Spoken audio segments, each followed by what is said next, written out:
Hey, what's up, everybody? Thank you so much for joining us today on the Pool Chasers podcast. Our mission is to help educate and inspire in the form of a podcast. Today, we have a very, very special guest, founder and CEO of Ledge Lounger, Christopher Anderson. Thank you so much for joining us today, Chris. Hey guys, thank y'all for having me. I think what y'all are doing is amazing, and it's a pleasure to be here. Awesome. Thank you so much. And we know you're a really busy guy, so we're just going to jump right into this. Can you explain to us and to our listeners what Ledge Lounger is exactly? Absolutely. Thanks for the question. You know, what Ledge Lounger is today and what it might have been 3 years ago is two different things. So I'd just like to kind of make that parallel. We originally, when the company was founded, we were certainly the Ledge Lounger. We were the in-pool chase, made to go in the pool, in the shallow area, in the tanning ledge. And today, what Ledge Lounger is more or less an outdoor furniture company specializing in all things outdoors around the pool, the patio, and you're going to continue to see our line diversify for the backyard, front yard, patio furniture, not just for the residential market, but also for the commercial market, hospitality, multifamily. That's our path forward. Is most of your furniture in the, more of the commercial, poolside places? We have a pretty even split when it comes to our wholesale sales or our dealer sales. About 25% goes out to the pool market, another 25% goes out to, or shall I say 50-50. 50% goes out to the pool industry directly. Another 50% goes out to the commercial industry. And when I say pool industry directly, of course, at times there could be somebody designing and building a commercial pool. We track that as a pool industry sale. But we do a good bit of e-commerce direct as well. People coming straight to our website and buying because they might already have a swimming pool in their backyard and they're not interacting with a pool builder at that point in time. So they will come direct to our website and buy it. So great thing there is either the pool builder is going to sell it and get that opportunity to make some money off of it, or they're going to potentially come to us after the fact and buy it. We like, however, to set up the relationships first with the pool builders and allow them to make money off of our product. Nice. Thank you. Very cool. Yeah, we can't wait more. We can't wait to hear more about the product and kind of what it takes to build a business to your scale. But we usually like to start a little bit about your early years, how you kind of got into it and become an entrepreneur and started Ledge. So can you kind of just tell us a little bit more about yourself? Starting with like kind of where you grew up. Sure. Let me try not to bore you here. But no, going back, I grew up in a family, um, you know, a lot of people would say unfortunately, but I might disagree. I mean, my parents got divorced when I was 6 years old. I had two older brothers, and my mom had to work really, really hard to support us. So I've kind of been an entrepreneur at heart just because if I wanted allowance for the weekend, I had to go out and find a way to make that. I didn't have mom and dad, handing me cash to go hang out at the movie theater or anything along those lines. So I think that's kind of where, for me, entrepreneurism started is, I would actually one of my top people here, one of my partners in Ledge Laundry, he and I used to drag a wagon around the neighborhood and wash cars for $4, $5 a pop. And as let's say 12 years old, 12 years old to knock on somebody's door and ask them if you can wash their car.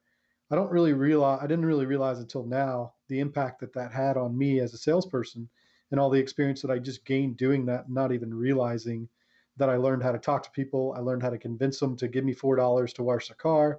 I learned how to assure them that we weren't going to damage the car in the process.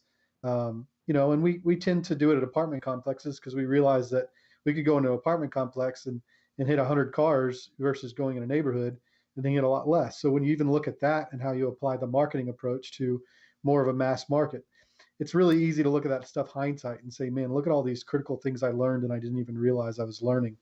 But my father, getting back to your question, my father owned a swimming pool company growing up. So yes, having that experience doing these little things to make money on the side, such as washing cars, cleaning up sticks after storms in people's yards, just finding any way to make a buck.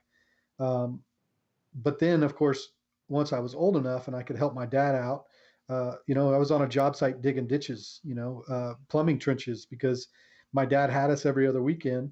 and he might have to go out and work on a Saturday because that's how the pool industry is. And all of a sudden on Saturday, I'm digging ditches and my dad's paying us $10 an hour.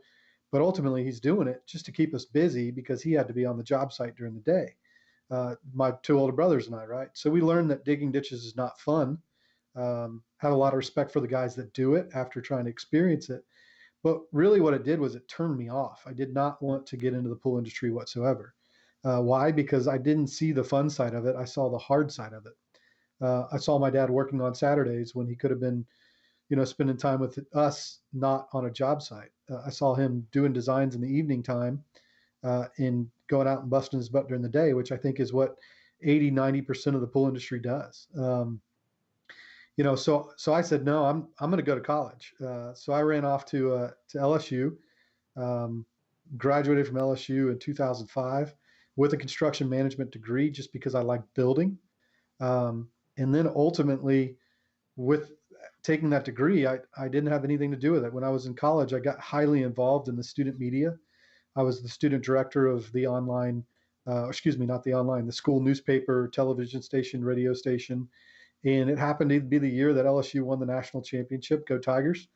And, all of a sudden, our Congratulations. school got a lot of media attention during that time. And when we did, obviously, our school newspaper blew up. So it was the first year the school media had sold $1 million worth of advertising. And I was just happened to be leading it at that time. I'd like to say right place at the right time, but it got a lot of recognition from that. And I ended up going to work for the Dallas Morning News. And that was in the beginning of online media, the beginning of really the beginning of websites and businesses having websites and trying to figure out what platforms online we could sell and come out and make money off of. It was, a lot of the newspapers were struggling. Actually, they weren't struggling yet, but they saw the writing on the wall.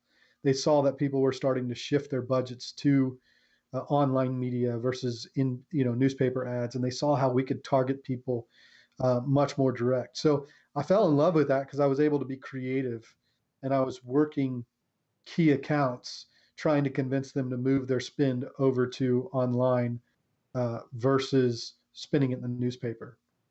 Um, to be honest, I kind of got caught up in the Dallas lifestyle. Kind of got in over my head, I guess you could say. Of course, right out of college, it's easy just to go party and forget about all the responsibility that you have. And at that same time, I got a job offer from a guy up in Nebraska. Um, it was a web development company. They had built the publishing platform for all the student newspapers. So that's how I was aware of them and they were aware of me. We used the media platform at LSU. And his whole concept was if I have 50 colleges or 100 colleges that are using my advertising platform, then he could go get an ad from MTV or Procter and Gamble or something like that and place it across all 100 of his media outlets, all 100 of these school newspapers. So he actually got the rights to some of the advertising space, and in return, he provided this platform to the colleges. So going up there, I was director of business development. Um, at the time, he was on the campaign trail, so I was pretty much running the company.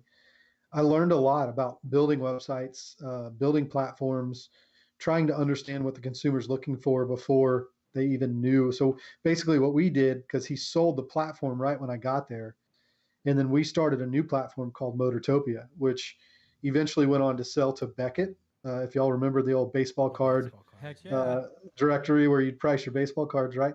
They The still have company, that? yeah, it Yeah. still exists. I don't know if they still have the Beckett per se, but the company still exists. Okay. And that company actually bought this website we developed over the course of the year while I was up in Nebraska. And virtually what it was is it was a social media platform. And instead of, well, you did have a profile, but you also had a garage. And in each different one of your garages, you would have a different car. So all the classic car collectors out there would put their cars in their garage. And it was a way that other auto enthusiasts could come on the line and read about other people's cars and see pictures and do all these things. So I had a pretty diverse background in from a commercial perspective, or excuse me, yeah, commercial business perspective. And then I came back uh, to Houston, and when I did, it was a great opportunity for me to just back in 2007. My dad's pool business was just going nuts. He had more business he could handle, and I came in and literally was in the truck with him for 6 months, driving around from job to job, getting to know the business, getting to know the industry. I knew a little bit about it, obviously, because he had been in it basically since the day I was born. But right in about 2008, 2009 is when I really started doing a lot of sales and design work. We were like custom design pools is like number 4 on uh, Pool Studio. I mean, we got into them so long ago. And so as soon as I started, I was immediately, my dad told me, he said, you're going to use Pool Studio to do this. This is what we use. And immediately I just found the way to utilize Pool Studio to design the entire space, obviously, and not just the pool. And so from my dad having to work hard during the day, to put in a 10-hour day out in the field, to coming home, um, being tired, and then having to design a project. Uh, what I was able to do once I learned the field, I would stay back at the house during the day and I would focus on the designs. So when he got home from work, he didn't have to do the design work anymore, and I could put a lot more time and energy into those designs.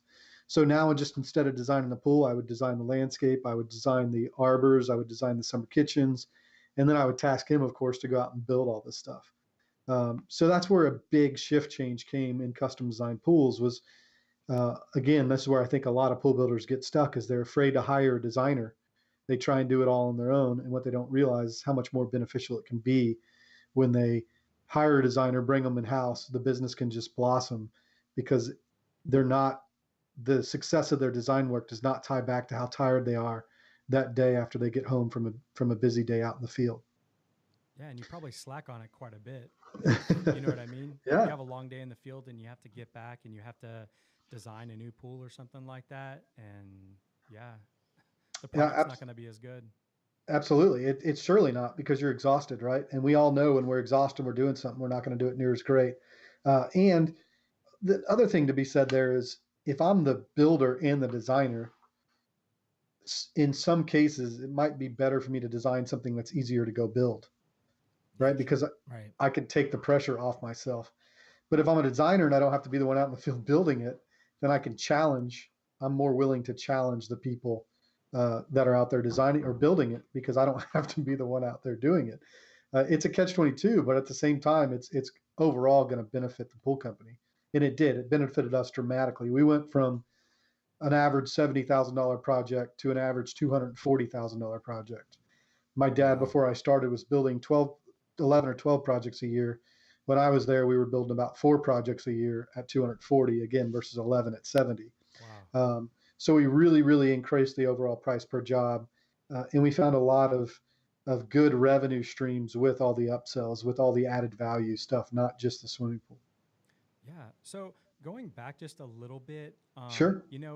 when you were growing up, as a young adult, was there anything, special or unique that really kind of helped shape who you were going to be in the future? Because, you talk about, spending, the weekends with your dad and different things like that. Was there a time digging ditches or going through some other things that just kind of made you work a little bit harder or just got into a different mindset? Because it sounds like you had a little bit more of an entrepreneur spirit, with, dragging the wagon here and there. And, you didn't know what you were doing at the time, but you were really kind of being an entrepreneur. Was there other things that, really helped shape the person you are today? Sure. I think that's a great question. I think there's a ton of things that shape us. When I look back, you know, I wasn't I wasn't too interested in high school or college sports. I was a small guy, right? So when it came to playing football, it just wasn't going to happen, because I'd get the crap knocked out of me on the field. Yeah, But some it's big boys in Texas. exactly. But instead of just being on the team just to be on the team, I realized that it wasn't something I was going to be great at. I quickly realized that what I really enjoyed was the sports where I could control my own destiny. So I got into shotgun shooting. We shot sporting clays and skeet competitively. In doing that, I found an enjoyment working at a shooting range. So I worked at a skeet and sporting clay shooting range, where we made just a tremendous amount of money because everybody out there was very wealthy, and we worked for tips, and we might bring home $100, $200 a day in tips out of the shooting range. I found a lot of enjoyment in that, but I found joy in it's not necessarily about the dollar. It's not about the money. It's about the challenge to make it, right? I think a lot of people said judge success on how much you make. I think how much you make is a byproduct of success, right? If Agreed. I can, Yep. if I go out there and do something really, really, really well, and or maybe I start at it and I suck at it, but I figure out how to be better at it. And I figure out how to be better than anybody else at it. Virtually the best people in any industry are going to make the most money. So, again, I think that's a byproduct. You know, I love Mark Cuban. He inspires me a lot because he's a no bullshit kind of guy that's going to get down to the nitty gritty. And he says, if you want to be successful, you go out and you bust your butt and you make it happen. You work harder than all your competitors. I believe that. I live that. You know, I'm not asking anybody here at the company to do anything that I'm not willing to go out and do myself. I want to understand their job. While I want to make sure I get the right people on the bus in the right seat that are great at their job, but I want to understand what they're doing. I want to let them do a great job at it, but I want to have a good understanding. So, to get back to your question, uh, what's what stands out? I think it was just a diversity of involvement. A lot of people, and no discredit to anybody that is like the football player or the baseball player, and that's what they focus on, as long as they're focusing on being the absolute best at it. Now, some of those things are just innate, some of those things are just natural, and you can either pitch a ball 99 miles per hour or you can't. I mean, you can't. Yes, you can make yourself stronger, and yes, you can go to the gym, but there's going to be a pinnacle. There's going to be something you reach when you just really can't do much better. So, how much natural ability do you have? With business, you can always learn. You can just continue to learn and learn and learn. And that's, even in that pool video you saw, that you don't just go out and upsell products and when you're selling pools just because. You have to be willing to go out and learn about other types of products in order to be able to sell them, because you got to have the confidence in selling them. So I think my diverse background growing up into different businesses, different jobs that I had when I got out of college. In college, my desire to just be involved in a lot of different things, whether it was fraternity or extracurricular activities or groups. Um, you know, while I did graduate with a construction management degree, I had a very open mind as to what was going to come next. I didn't pigeonhole myself at any point in time. And had I pigeonholed myself into a certain type of career, I don't think I would have ending up with Ledge Launcher, with the business, because I would have had a very closed mind. So I think just always being open minded and always wanting to hustle, those were probably two of the things that happened at an early age that got me where I am today. Yeah, that's awesome. And we think that that has definitely probably been the biggest thing to help shape who you are.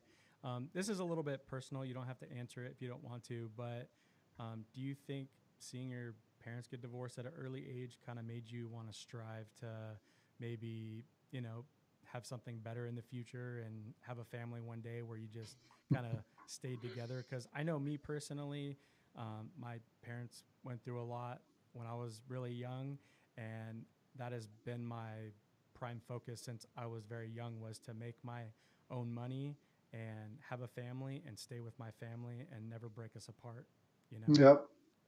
Yep. That's all. That's a great question. I appreciate you asking that. It's there's things happen over generations that are out of our control, and I think being able to open up your eyes and see what's happened in the past and realize that it's happened and know that you're going to attempt to change the future, that's critical. Identifying that and seeing that. Certainly, my parents' divorce had a major impact on my life.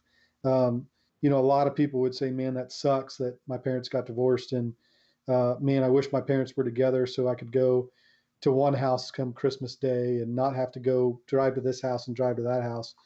But when we look at the things we overcome in life and how they made us who we are today, I think that's a really big reason why I'm at where I'm at. I would have not had to been nearly as independent as I was had my parents stayed together, which I have no doubt that I wouldn't be where I am at today. Now, in the same life, where would I end up if my parents were together? Who knows? I don't want to say that I know the answer to that, but without a doubt, I think things that happen. But it's also, like you just said, it's the way we look at them. You know, am I going to see this as a positive and focus on the positive that's going to come out from this, or am I going to see it as a negative? But that's every single day in business. That's not just as a youth growing up and parents getting divorced. It's every single day dealing with the challenges, overcoming them, learning from them, and becoming a better person because of them. Definitely. And I think we all come, from different walks of life. And just because you had, you know, that version of your life, somebody could have done nothing with it, but it takes a special kind of person to just rise above it. And if you decide to rise above it, makes you, much better and stronger. You get thick skin from it because there's not much that can phase you. And if you're not solely just thinking about money, you love to hustle and you love to, be in the business. That's the coolest thing, not because if you're not thinking about money, you're just doing it because you love it. It's almost like the fortune will come because you're just doing what you love. Money being the sole driver, it's just not going to get you where you want to go because it just doesn't do it. Doesn't do it for us. Doesn't do it for me to just focus on that one thing and worship the dollar every single day. Absolutely. And in fact, it could potentially hurt you if that's your focus, because if you're only focused on the dollar and you're not willing to admit when you're wrong to a client because there might be a financial impact to that, then that referral that you could have had if you would have done the right thing can hurt your business a whole hell of a lot more than just doing the right thing that one point in time, losing a little bit of money and moving on. And with the pools, there's a lot of liability when you're out there building them. Even with this business, there's a lot of liability in every decision I make. In making sure you're doing the right thing is going to have a much more long-term success than again just not doing the right thing, even at the expense of what it would take to correct it. Sure. Did you grow up with a pool growing up? Did you guys have one? One of my earliest memories is my dad digging a hole in the ground and putting a spa in the ground. It was a fiberglass spa way back then but unfortunately, no, I didn't grow up with a pool. Other than that was because, once my parents got divorced, we pretty much lived in apartments. And my mom simply did not have the income. Obviously, you're not going to build a pool in your backyard in an apartment complex, but no, I can't say that I did. However, I was able to build a pool personally for myself after 3 or 4 years selling pools for my father. Obviously, he was able to build it for me at a discounted price and utilize the resources we had to get it done. And so I'd say about 7 years ago was the first time I was ever a pool owner. And it was a great experience because it really helped me be able to sell the product better, sell swimming pools better after experiencing them at a deeper level for myself. So nice. Got to know this. Do you take care of your own pool, or did you have a pool guy when you had it built? Man, that's a great question. I did not take care of my own pool. And there's a few reasons why. One, you could certainly say that I'm going against my own word when I say that I should have taken the time to learn more about chemicals, how to maintain a swimming pool. But, my focus was always how to build the pools. And I felt like the more I was focused on maintaining my swimming pool in my backyard, the less time and commitment I could give to designing the next pool or focusing on the next project. And honestly, I know where my skills are, and my skills are not in the every week task of, doing something every week that I don't look forward to do. And that's here at the business too. I mean, I've got to delegate certain things that I realize that I'm not a taskmaster on to make sure that they get done and get done right. And not delegating those things could pretty much hamper the business pretty quickly because it's just not something I'm great at. Sure. Yeah, we usually say this before. Sorry, we didn't before, but that whatever you're doing with your hands with the mic and stuff, we can hear all that. But sure, usually we say that at the beginning. But no, it's okay. Sorry. No, that's good. Yeah. So you kind of talked about growing up in the pool industry with your dad and stuff. Obviously, your first kind of job there would be kind of digging ditches. You mentioned the custom design pools a little bit. So how long did you kind of do the custom design pools? Do you still kind of design pools? Do you still do that side of the business? So I think probably over the last 6 months has been my true phasing out of custom design pools. My father has ultimately retired at this point. He's still doing a few projects here and there. My dad was an original member, if you will, of Ledge Lounger. So he's had some financial success through that, which has allowed him to retire a little bit earlier than he wanted to. And, he still loves the industry. He still loves getting out there. He's a hands-on kind of guy. But he's also getting a little bit older and he wants to spend some time with his grandkids and his wife and, just not have things that he has to do every day and kind of just enjoy life a little bit, which I have a lot of respect for. For sure. I still ask him to come around Ledge Launcher office and participate as much as he can. For myself, I can't say that I'll never take on another design here or there. We certainly get phone calls asking for designs every now and again. We get phone calls asking if we can build their pool. Right now, I'm passing those leads on to a few other builders in the area that I know and I like really well. Um, but it's critical for me to keep up to date on it. I still utilize Pool Studio quite a bit because we offer a service for our clients where if they have a commercial property, even a residential property, and they want us to put ledge lounge or furniture in it, we'll create a 3D rendering and show them what it's going to be. So, and I still have a lot of, I help out with APSP every now and again here locally in the marketplace. I still teach at some of the pool shows and different things. So, I still have a big passion for the pool industry, and I don't see myself getting out of it, even from a builder perspective. I want to stay up to date on what's going on and what the industry trends are and that sort of thing. Nice. So do you remember the day that you had the idea and vision for Ledge Lounger? Because I'm kind of an idea person myself, and some days it just gets so excited, like, oh man, this is a game changer. I have this really cool idea. And do you remember the day that you had the idea for even the first piece of furniture you were going to build? I do actually.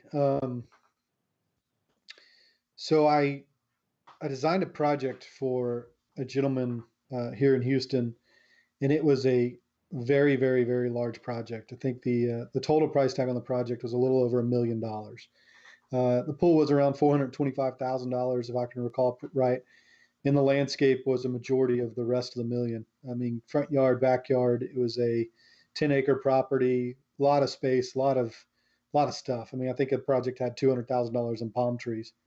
Whew. It was crazy. It was an awesome project. Great, great customer. Um, he challenged me quite a bit because when I designed the furniture in on the job, I showed up and I installed a couple regular Chase lounge chairs, actually from Restoration Hardware, and I put them in the pool. And the homeowner challenged me. He said, "Look, Chris, how's the water going to damage those chairs?" I said, "Well, you're right. It's probably going to damage those chairs, but there are alternatives." And he challenged me. He said, "Well, why don't you find one for me?" And this is one of those guys that has so much money, he's going to end up getting whatever he wants. It's just going to be a matter of who he's going to challenge or task to go out and do it. Well, I had seen something kind of similar at a few resorts I'd been to. They weren't necessarily used in the pool. A few times they were. And so one of the resorts I saw him in was a resort at Las Vegas. And I called the resort over and over and over, trying to find out who provided that product because I wanted to be able to purchase that for my client. And literally, after 45 days of calling that resort every single day, and I figured if I call them every day, eventually they're going to take my call and eventually they're going to give me an answer. They finally told me who supplied the product. So I did some research on the company. I called them up, and it turned out that the lady selling it was selling it for $3,400 for one chase. Wow. And I thought, well, maybe this one client could afford that, but 99% of my other clients, there's no way they will ever be able to afford anything like it. Um, so I took that and I said, I'm going to try and talk to this woman and see if she's interested in developing something that is not so expensive. Um, she had no interest whatsoever, none. She actually turned me down 4 or 5 times after I talked to her about the opportunity and the fact that I was highly involved in the pool industry and I could make something work. And I'd never manufactured anything in my life before, so I didn't know what to do or how to do it. But I think that's where the idea really stuck is in getting turned down so many times, it was, wow, this must be something that's really hard to create and develop because nobody else has. And how would I go about doing this? And so, literally, it took me about 2.5 years of just researching a lot of different manufacturing facilities and different manufacturing techniques and trying to find the right way. Because again, the product that I'm talking about or I'm referring to, it was not made to go inside the swimming pool. So we had to figure out something that could go in the pool and work. Um, I think that for us was the challenge in identifying the right materials to make it out of, what was going to last in the pool, in the water, and what was going to be durable and still somewhat comfortable. Those were all major challenges that we faced in developing it. But yeah, I think the original idea, I remember when it was, and it was fulfilling a need for a client that wanted the right product for the right environment. That's really cool. And it's cool that you took into account that you needed to make something that would be a little bit cheaper, because this is the case. This guy might need it, but he's definitely got a much bigger budget than 99% of people that are going to have a pool built, or even, the backyard landscape, because even that project on a, regular residential home is still, very expensive. So it was really cool to take that into account. Do you have any idea why um, the other lady's chair was so expensive? Would you say it was like 34, 3,600? Yeah, it was 3,600. They, still sell them today. You see them in some like Architectural Digest type environments, but they're certainly in the $5+ million homes. Uh, they're typically indoors. They're not really used outside. Occasionally, you'll see them used outside. But I think the big thing, and to your point, is you've got to be reasonable to yourself, right? You've already said it in this podcast. Is we sell a 640, or excuse me, $659 chase, which still can be seen as high. But you look at any chase lounger that's made to go on a patio, and they're $1,200 or $1,400. If you go to Restoration Hardware, Pottery Barn, Front Gate, anything like that, anything that's going to last more than a year is certainly going to be, a little bit more money, up to $1,000, $1,200. So I think being in tune to my clients and what they could afford, but also being in tune to the fact that it not only is something to lay in and sit in and be comfortable in, but it's also something that can allow you to use your pool more, because a lot of the times we don't really want to get in our pool and go swim laps. We want to just relax. But also, um, understanding the marketplace, understanding that what price point can we take? I was, at first I was concerned bringing this thing to market at $659. The fact of the matter is it takes us almost 2 hours to make one product. Wow. So, Wow. a lot of people think, well, man, you probably just stamp these out, you print these out, and you can just go on and sell these things and you're making a killing. Well, that's not necessarily the reality of it. We have to have a retail price that allows a pool builder to make money, that allows a distributor to make money. We can still make enough money to operate our business and carry our overhead and our costs. So, that's one of the things I think we did successful is we came to market with a price that allowed us uh, to build everybody else in, allow the pool builder to be successful with it, the distributor to be successful with it, us to be successful with it, and allow it to give us a revenue to continue to expand and grow our business. But getting back to the question ultimately of, you know, yes, we had to be very aware of what percentage of pools are built are $100,000 pools. There's a lot of them out there, but it's not a majority of them. The majority of them are the $50,000 to $60,000, and that's something that we think about all the time. And how can we develop a lower price point product that can focus on that lower, or I don't want to say lower income, because they certainly are still a good income market. It's just that they're not looking to build $100,000 pool. They're building $60,000 pools. We're close. We're hoping to be able to announce something in the next year and a half. But for right now, we're still focused on the original ledge lounger and providing that. And again, it is quality. It is long lasting. We actually have 30 units over in the Golden Nugget in Lake Charles. And if you can imagine how much use those get during the summer season, they've been in that pool now for over 3 years, and they have not had to replace them. Wow. So I would That's challenge really any cool. residential environment that these chases shouldn't last at least 10 years, especially after what we've seen over there at the Golden Nugget. Right. And you have to have like kind of a specific design of a pool, like a Baja step or something like that, in order for one of these units to actually be in the pool. So your kind of market's a little bit smaller. Am I correct on that? You are. You're absolutely correct. The market's growing, certainly. More and more people are building tanning ledges. Number one, because they're just becoming a trend, but number two, obviously, because we try and market ahead of when somebody builds a pool, so they make sure they build the pool appropriately to accommodate our products. Um, but it is a limited market. It's not something that a lot of people are going to want to take on because they're not going to sell millions of units or hundreds of thousands of units per se. And that's another reason for the price being what it is. If we sold 100,000 chases every year, then certainly they could be at a lower price point. But we're just not moving a ton of volume for it to make sense. So as people, question the price, these are all things that they obviously certainly most likely don't consider. Right. And if they can't afford that, you do sell a beautiful swan that I saw on the website. It's very affordable. Yep, yeah. We do sell a swan, a blow up swan. We're surprised at how many we sold last year. A lot of it is just, that's a great piece for social media. That's a great piece to, when we're doing a photo shoot, put some models on it, take a picture of it. We're constantly wanting to make sure that we're staying up to trend in our branding and our awareness. So while it's not a focus for us, you won't see us do a ton of floats, but we want to do things that keep us hip and keep us fresh and upfront from a market perspective. Most definitely. Can't wait to talk about that because that is a huge piece of what you guys do. Yep. So want to talk about this real quick because I know that this is going to be really important for anybody listening that might have a really good idea and they just don't know where to start.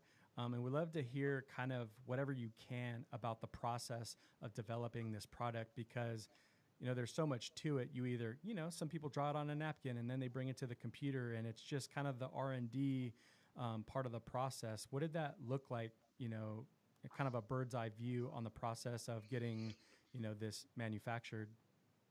Yeah, yeah, no, I certainly appreciate it. Obviously, I don't want to give up all my secrets here. No, I'm Come on, kidding. Chris. Look, I think first and foremost is do something. We used this term back in college when I was leading a sales team. Make it happen, right? Make it happen. I mean, those three simple words. Let's make that even simpler. Do something, right? Every day, do one thing that moves your idea forward.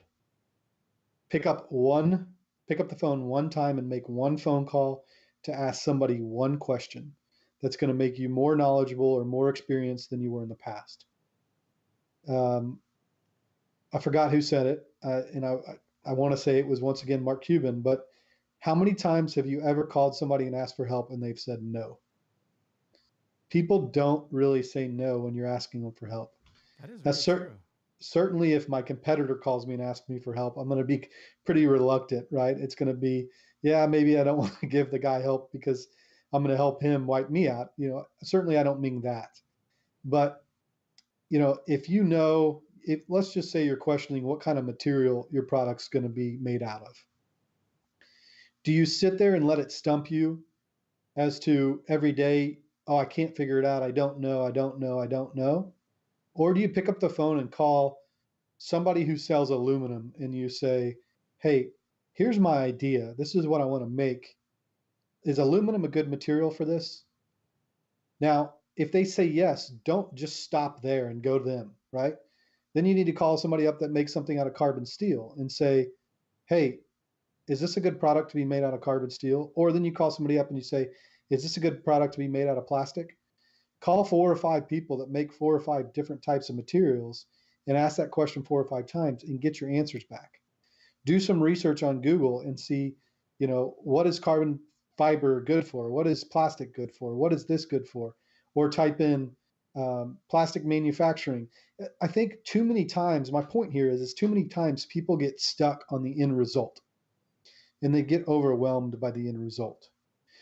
Could you imagine, and I hate to use such an analogy, but could you imagine if the slave that was putting the blocks on the pyramids was responsible for the end result? They would have been extremely overwhelmed and they never would have wanted to put the first block down because they wouldn't be thinking about laying this block. They'd be thinking about the finished result and they would just be too overwhelmed to ever accomplish it. So A lot of complaining, I can yeah, imagine. I mean, look, I have a 4-year-old son, and last night he dropped a bag of Nerf bullets for his Nerf guns, right? And of course, my father, being the grandfather that he is, or yeah, the grandfather that he is, he bought him like 1,000 Nerf bullets. Like, like what 4-year-old needs 1,000 Nerf bullets? Well, he's got a bag of Nerf bullets, and he's walking around the house with them, and he drops this bag, and the Nerf bullets scatter all over the place. And I said, Levi, you need to pick those up. And he looks up at me, and he's totally overwhelmed because he sees a room full of Nerf bullets. And I said, Levi, once you pick up one, there's going to be only 999 left. And then once you pick up two, there's only 998 left. So just keep picking them up and you're going to get there. Because he's never experienced that kind of thing before, he was so overwhelmed by it. But once he finished that task and he got them all picked up, then the next task that he's going to have like that, he's going to realize, well, it's not such a big deal, right? Until 10,000 fall. And then he's going to, man, that's overwhelming, but let me get it done. Well, each task that you do sets your stage for the next task can be bigger and bigger and bigger and better and harder, and you're willing to accomplish it. So I know I kind of ran off on a tangent there, but my point ultimately comes down to don't be overwhelmed by the end result. Focus on today's task. Focus on one thing you need to do to move your idea forward versus the end idea. And if you do that, eventually one day you're going to pick up your head and you're going to realize, man, I'm about to launch this product. And then one day you're going to pick up your head and you're going to go, wow, I never would have imagined that I would have sold so many of these things. Because look, if I knew what I knew now back then, certainly I could have done it differently. But I also could look back and say, man, I would be so overwhelmed with the amount of work that's had to go into this. It's just amazing because if you think it's going to be hard, it's not. It's going to be really freaking hard, right? It's always going to be harder than what you think, or else everybody would be doing it. If it was easy, everybody would own a business, and everybody, if it's easy to be successful, everybody be doing it. And that's why not everybody's doing it. So don't get stuck on the end result. Focus on today's task. Now, that doesn't mean don't strategize. That doesn't mean don't look to the future and imagine what it could be, because that's where you get your inspiration from, right? That's where you get your excitement to keep driving forward. So you got to stay in tune to that, but don't let that slow you down. Thank Nice. you. Thank you very much, Chris. Yeah. Um, so I'm just curious, you know, even when you had the idea and you're like, you know what, I think I can make a business out of this. Did you structure it out? I mean, did you have some type of game plan? Did you have a business plan where like, you know what, I'm gonna hit up these people, I'm gonna do this, and because you said it took about what 2.5 years or Yeah. so. Yeah. Did you kind of, nothing is perfect and you don't know where this is all going, but you still had another job at the time, I'm assuming, and having to, afford, the R&D and all the different things that you did. But was it just like, just do something, even if I'm just, putting 10 minutes in it to this day, and then I can't do anything the rest of the week. I'm just going to do what I can when I can. And that's just what it is. Cause I think a lot of people sometimes they're just kind of like, man, if I can't go all in and just sit and focus on it for 15 hours every single day, then I don't want nothing to do with it. So was that kind of, your mindset on it was I'm just going to do what I can and make the best of my time and kind of prioritize? Because if you don't prioritize properly, you're going to be doing, a million other things when you don't even have A, B, and C done. Sure. Sure. No, look, I think it's a challenge everybody faces. So, with my situation, um, I was building and selling swimming pools, and fortunately, I had a schedule where, if I got a lead, I need to go. I need to go on that call, but I could rearrange my day how I saw fit, as long as I got my clients the designs and the bids back in time that they required them in. Um, so I had a pretty lax schedule that allowed me to focus on Ledge Lounger while still working um, on custom design pools. And in fact, up until, like I said, about a year ago, I was still selling and designing swimming pools. Um, a year ago, Ledge Lounger had uh, probably 14 employees.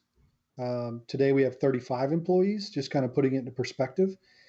So I was running a company that had 14 employees while I was still out designing and selling. I didn't actually slow down in custom design pools.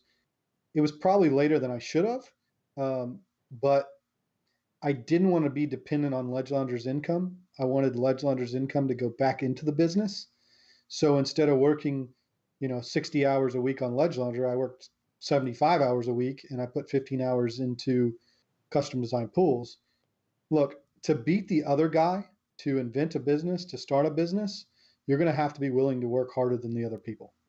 If you think that you're going to maintain your current job at 40 hours and sometime in that 40 hours going to also go start a business, then once again, everybody would be starting businesses. Right? It's the people that are willing to put in the extra time, the extra effort, out hustle everybody around them that are going to have a fair chance. And even then, they're only going to have a 10% chance or a 2% chance of being successful starting their own business, because hustle is only one fraction of the recipe for successfully starting your business. But it is a critical one. So for me, no, I didn't stop selling pools. Now, you got to ask yourself what kind of job you had. Had I had an 8 to 5 job working for somebody else, it certainly would have been a lot harder to start Ledge Launcher, because then, at 5 o'clock, businesses are closed. I can't pick up the phone and go get advice from manufacturers and marketing companies and all this other stuff, right? I'd have to do it after hours, which presents a problem.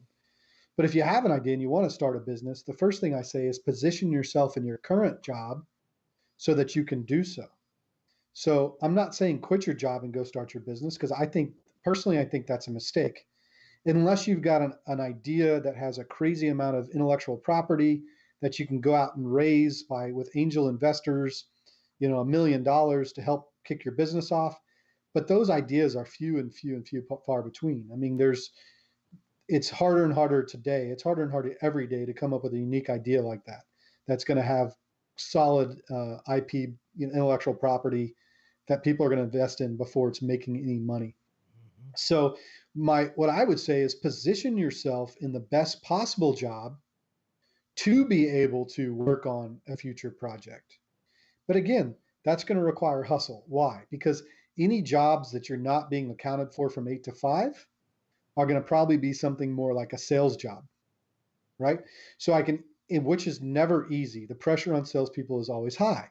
So I can go do an 8 to 5 job and not have time to start something, or I can go do a job where I don't have an 8 to 5 schedule. Again, now my income is more tied to what it is I do every day, how hard I work every day. And then I can utilize that daytime to go out and hustle and potentially start my own business. So look at the job you're currently in and think about, is there a better job I can do which would allow me a little bit more freedom and flexibility to go out and start my business that I want to start. That's my advice for anybody that's currently in a job and they want to start a job and they just don't know how to take the first step. First step is evaluate your current situation. Right. Thanks, Chris. I can't remember what I was going to say. There was like a specific question that I really wanted to ask. Yeah. Let me think for a second. I don't want it to go away. I have like a couple more things I want to ask on this topic real quick before we get into that. So did I, but that's cool. I wasn't getting into that. Oh, you're good. I thought you were. No, go ahead. So I personally really want to know, just because I've sat in your guys' chairs before and they're just so freaking comfortable, how much time did you spend just kind of on the ergonomics of the chair? Because you can tell when you sit in it. I don't know if that was something that just progressed with time. And us making these questions, I started thinking about that and I'm like, man, it'd be really difficult to kind of make a piece and just like constantly, it's like some people might not ever be able to get a product out because they're like, it's not quite there. We need to shave a little bit off this. You know what I mean? Like somebody making a surfboard or something. So yeah. How important was that piece in this whole puzzle? Yeah. So it's something we talk about on a regular basis around the office, especially with my product development staff or team. When is something shippable? When is it good enough to ship? By the time it's good enough to ship, it's too late. And what I mean by that is if you sit back and you just perfect and perfect and perfect and you never release, then you could pretty much never finish a product or never take a product to market. I mean, could you imagine the iPhone? Like, when is it good enough to ship? Yeah. I mean, Right. if you had this mentality that had to be absolutely perfect before you shipped it, you would never ship it because technology is changing every day, and you would never bring a product to market. So, first point is you have to, at some point in time, you have to say, hey, this is version one, and I'm comfortable letting this go to market. You know, for us in the beginning, we did some basic research on ergonomics, um, the average size individual, because to you, the chase might be extremely comfortable. But look, I'm not afraid to say it live on a podcast that to some people it's not comfortable at all. Well, certainly we have to develop and design the chase to fit the average individual, the average person out there.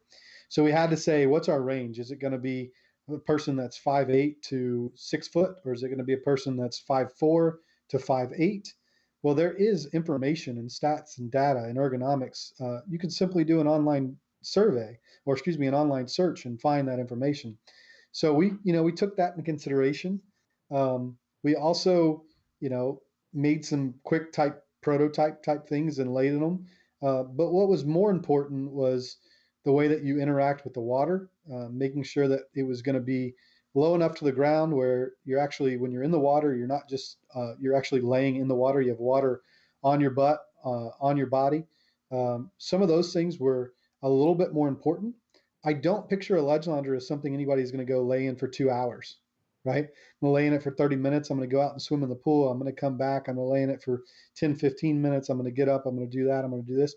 The fact of the matter is it doesn't have a cushion on it, right? And any kind of cushion that's soft is going to grow algae in the water, because anything for it to be soft, it has to be open cell. And if it's open cell, then water and mildew is going to build up in it. So we had to accept the reality of this is going to be a hard plastic that's in the pool. So it was really important for it to have a contour that related to the average body style and type. Um, we also had to sacrifice, because we did have some people sit in our original prototypes and say, hey, this doesn't fit me well. Well, I'm sorry that it doesn't fit you well, but we have to hit the average market here, because there's only so many people outside of the average, and the more and more you go outside of the average, the less people it's going to be comfortable for. So, we did do our ergonomic research.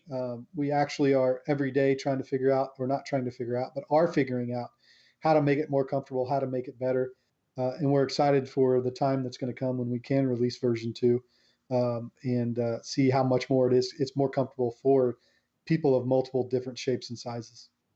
Very exciting stuff, Chris. Thank you. Yeah, super cool. I'm just curious. Do you have the original drawings still, or how did you draw? What did you draw them on? Do you have those? I did. I do. I drew it in Pull Studio, actually. Oh, Was the very first program that I drew it in. Pull Studio, at the time, I needed to take it from Pull Studio into AutoCAD. So I worked with some of my manufacturers, and we brought it into to AutoCAD at the time. I actually still have the original prototype. It's made out of metal tubing, with a sheet metal on top of it, and then we went to a rhino lining facility, because we actually thought that's how we were going to produce it. We went to a rhino lining facility that rhino lined the back of trucks, and we had them spray the whole thing. Um, and again, that goes back to that whole thing. Like, do one thing first. You don't. I didn't know how to do it, but I knew what I could do, and so I did that, and then that led me to the next thing, which led me to the next thing, and then I felt confident that I had a product I could take to market. that's really cool. What do you You didn't. think in that whole process was probably, I hate to say the word failure, but something that you really, it was probably one of the biggest things that you learned from in that whole just kind of R&D process? You know, I, failure is such a. I'm glad you said that, because it brings up a good point. But why do we why do we frown so much upon the word failure? Like, why is everybody so afraid of failing? Because a lot of times they're afraid the way other people are going to see them. Yep, Um, 100%. in failure is there are very, I mean, hell, there are no successful entrepreneurs out there that haven't failed. It's just that you didn't get to see them fail. They weren't as popular as they are today, and it made them who they are. In fact, anybody that has a hard time with failure, watch the Elon Musk um, video where everybody is telling him how what he's trying to do is never going to be accomplished. And there are some of the smartest engineers in the world telling him that there's no way he's going to be able to do the things that he's already done and overcome. So, if anything, to me, what failure does is it makes success that much more sweet. Mm-hmm. Definitely. Because if you succeed the first time you do it, how how much pleasure are you going to get in succeeding? But if you succeed after you've failed 5 times, number one, you've learned a lot more, and number two, the success is going to be that much better. Yeah, you probably really only fail if you just stop. That's it. That's it. That's really it. Yep. That's You it. know? Now, at the same time, don't be so closed-minded that when you do see the need that, hey, this idea is not going to be successful, or hey, I've done my market research, I've given it my all, hey, I need to stop moving forward with this idea. Some people just, they're so confident in what they're doing that they don't listen to any outside sources, or they don't look at their sales and say, man, I've tried so hard and I haven't sold a single one of these. It's not that you failed on that one. It's just time to take what you've learned and move on to your next idea. Don't get so caught up in making something a success that might never be a success. Yeah, you have your blinders on, and I see that quite a bit. And what I notice is they get so stuck on their product because they want to see it come to life, and it's something that they could use, but they haven't done the market research, and they don't understand that there's not really a big calling for it. And I think that me personally, or we think that you really got to pay attention to the times. You got to pay attention to, what, people actually want and need. Because if you're making something for you, then you should have just made one or two for you. You know what I mean? It's not a great business model. Nothing can be a business if nobody else wants anything to do with it. And we're so lucky to have the internet, and you could hop on your phone right now and Google just about anything. I mean, for the last 5-10 years, that's what we've been able to do. Oh, you got a question? You can get corrected by somebody that's not very smart by, oh no, I just looked that up, that's wrong. It was actually 1897 or whatever. Yeah. And case studies are so easy now. I mean, you put up a little survey on Facebook, or you message 100 of your friends on Facebook and you ask them what they think or what their thoughts are. Now it's important to filter through their answers and don't just take it all so literal, but uh, you know you got to be innovative, and you got to think about how their answers can modify your concept or your idea. I mean, there's plenty of people that started businesses with one product thinking they were going to be really successful, and that led them to develop something totally different. And that product is 90% of what their business is today. Right. So it's all about keeping an open mind, and like you said, just don't put your blinders on. Be very open. Um, be very open to what people are telling you, and don't just listen to them. Watch them. Right. Go out and watch people interact with your product. That typically will tell you more than if you ask somebody. Um, Usually, when we ask questions, so we were talking about this today, right? So we're pushing a lot of patio furniture now. We've developed it in house, manufacturing it in house, and we're selling it. Well, we want to do some market research because we want to understand when people buy patio furniture. So one thing we want to know is, are people willing to buy patio furniture online versus going to a store and sitting in it and laying in it and touching it and feeling it? Well, certainly our strategy is going to be different based on what we hear. If people say, I don't want to buy it online, then we're going to heavily focus on getting furniture stores, pool builders to put our products in the showrooms, excuse me, so that people can sit in it and feel it and touch it. Whereas, and if people say, hey, I'm willing to buy it online, then we might focus a little bit more towards online advertising, that sort of thing. So what's critical here is the way we ask the question. I don't want to say to a consumer, um, are you afraid to buy patio furniture online because you can't touch and feel it? Their natural answer to that's going to be, yes, I am afraid, right? But if you simply say, would you buy patio furniture online? That's so much of a better question because you're not alluding to the fact that now you won't be able to touch and feel it and sit in it. Right. So you gotta think about the way your questions are asked when you are doing surveys, that you're not guiding somebody to an answer. Or as in when you watch somebody with your product, you're not guiding them to an answer. You know, when you go out and you ask closed-ended questions. So if I'm at a resort and I'm watching the way people are interacting with our chase, one thing we learned quickly is you can't turn over and lay on your stomach on our chase. Because if you do, you might drown yourself, right? Have you But seen people actually trying to do that? we have. We quickly learned that they turn around and their legs go where their head was, and their head goes where the bottom of your knees are. And so in our marketing, we need to make sure that we apply some of those images to our marketing because just watching them in it. Whereas if we would have asked that question, nobody would have ever told us Yeah. How does this damn thing work? that. Yeah. How many prototypes did you end up doing before you got your one that was ready to go to market? So I would say that we probably were on prototype 3.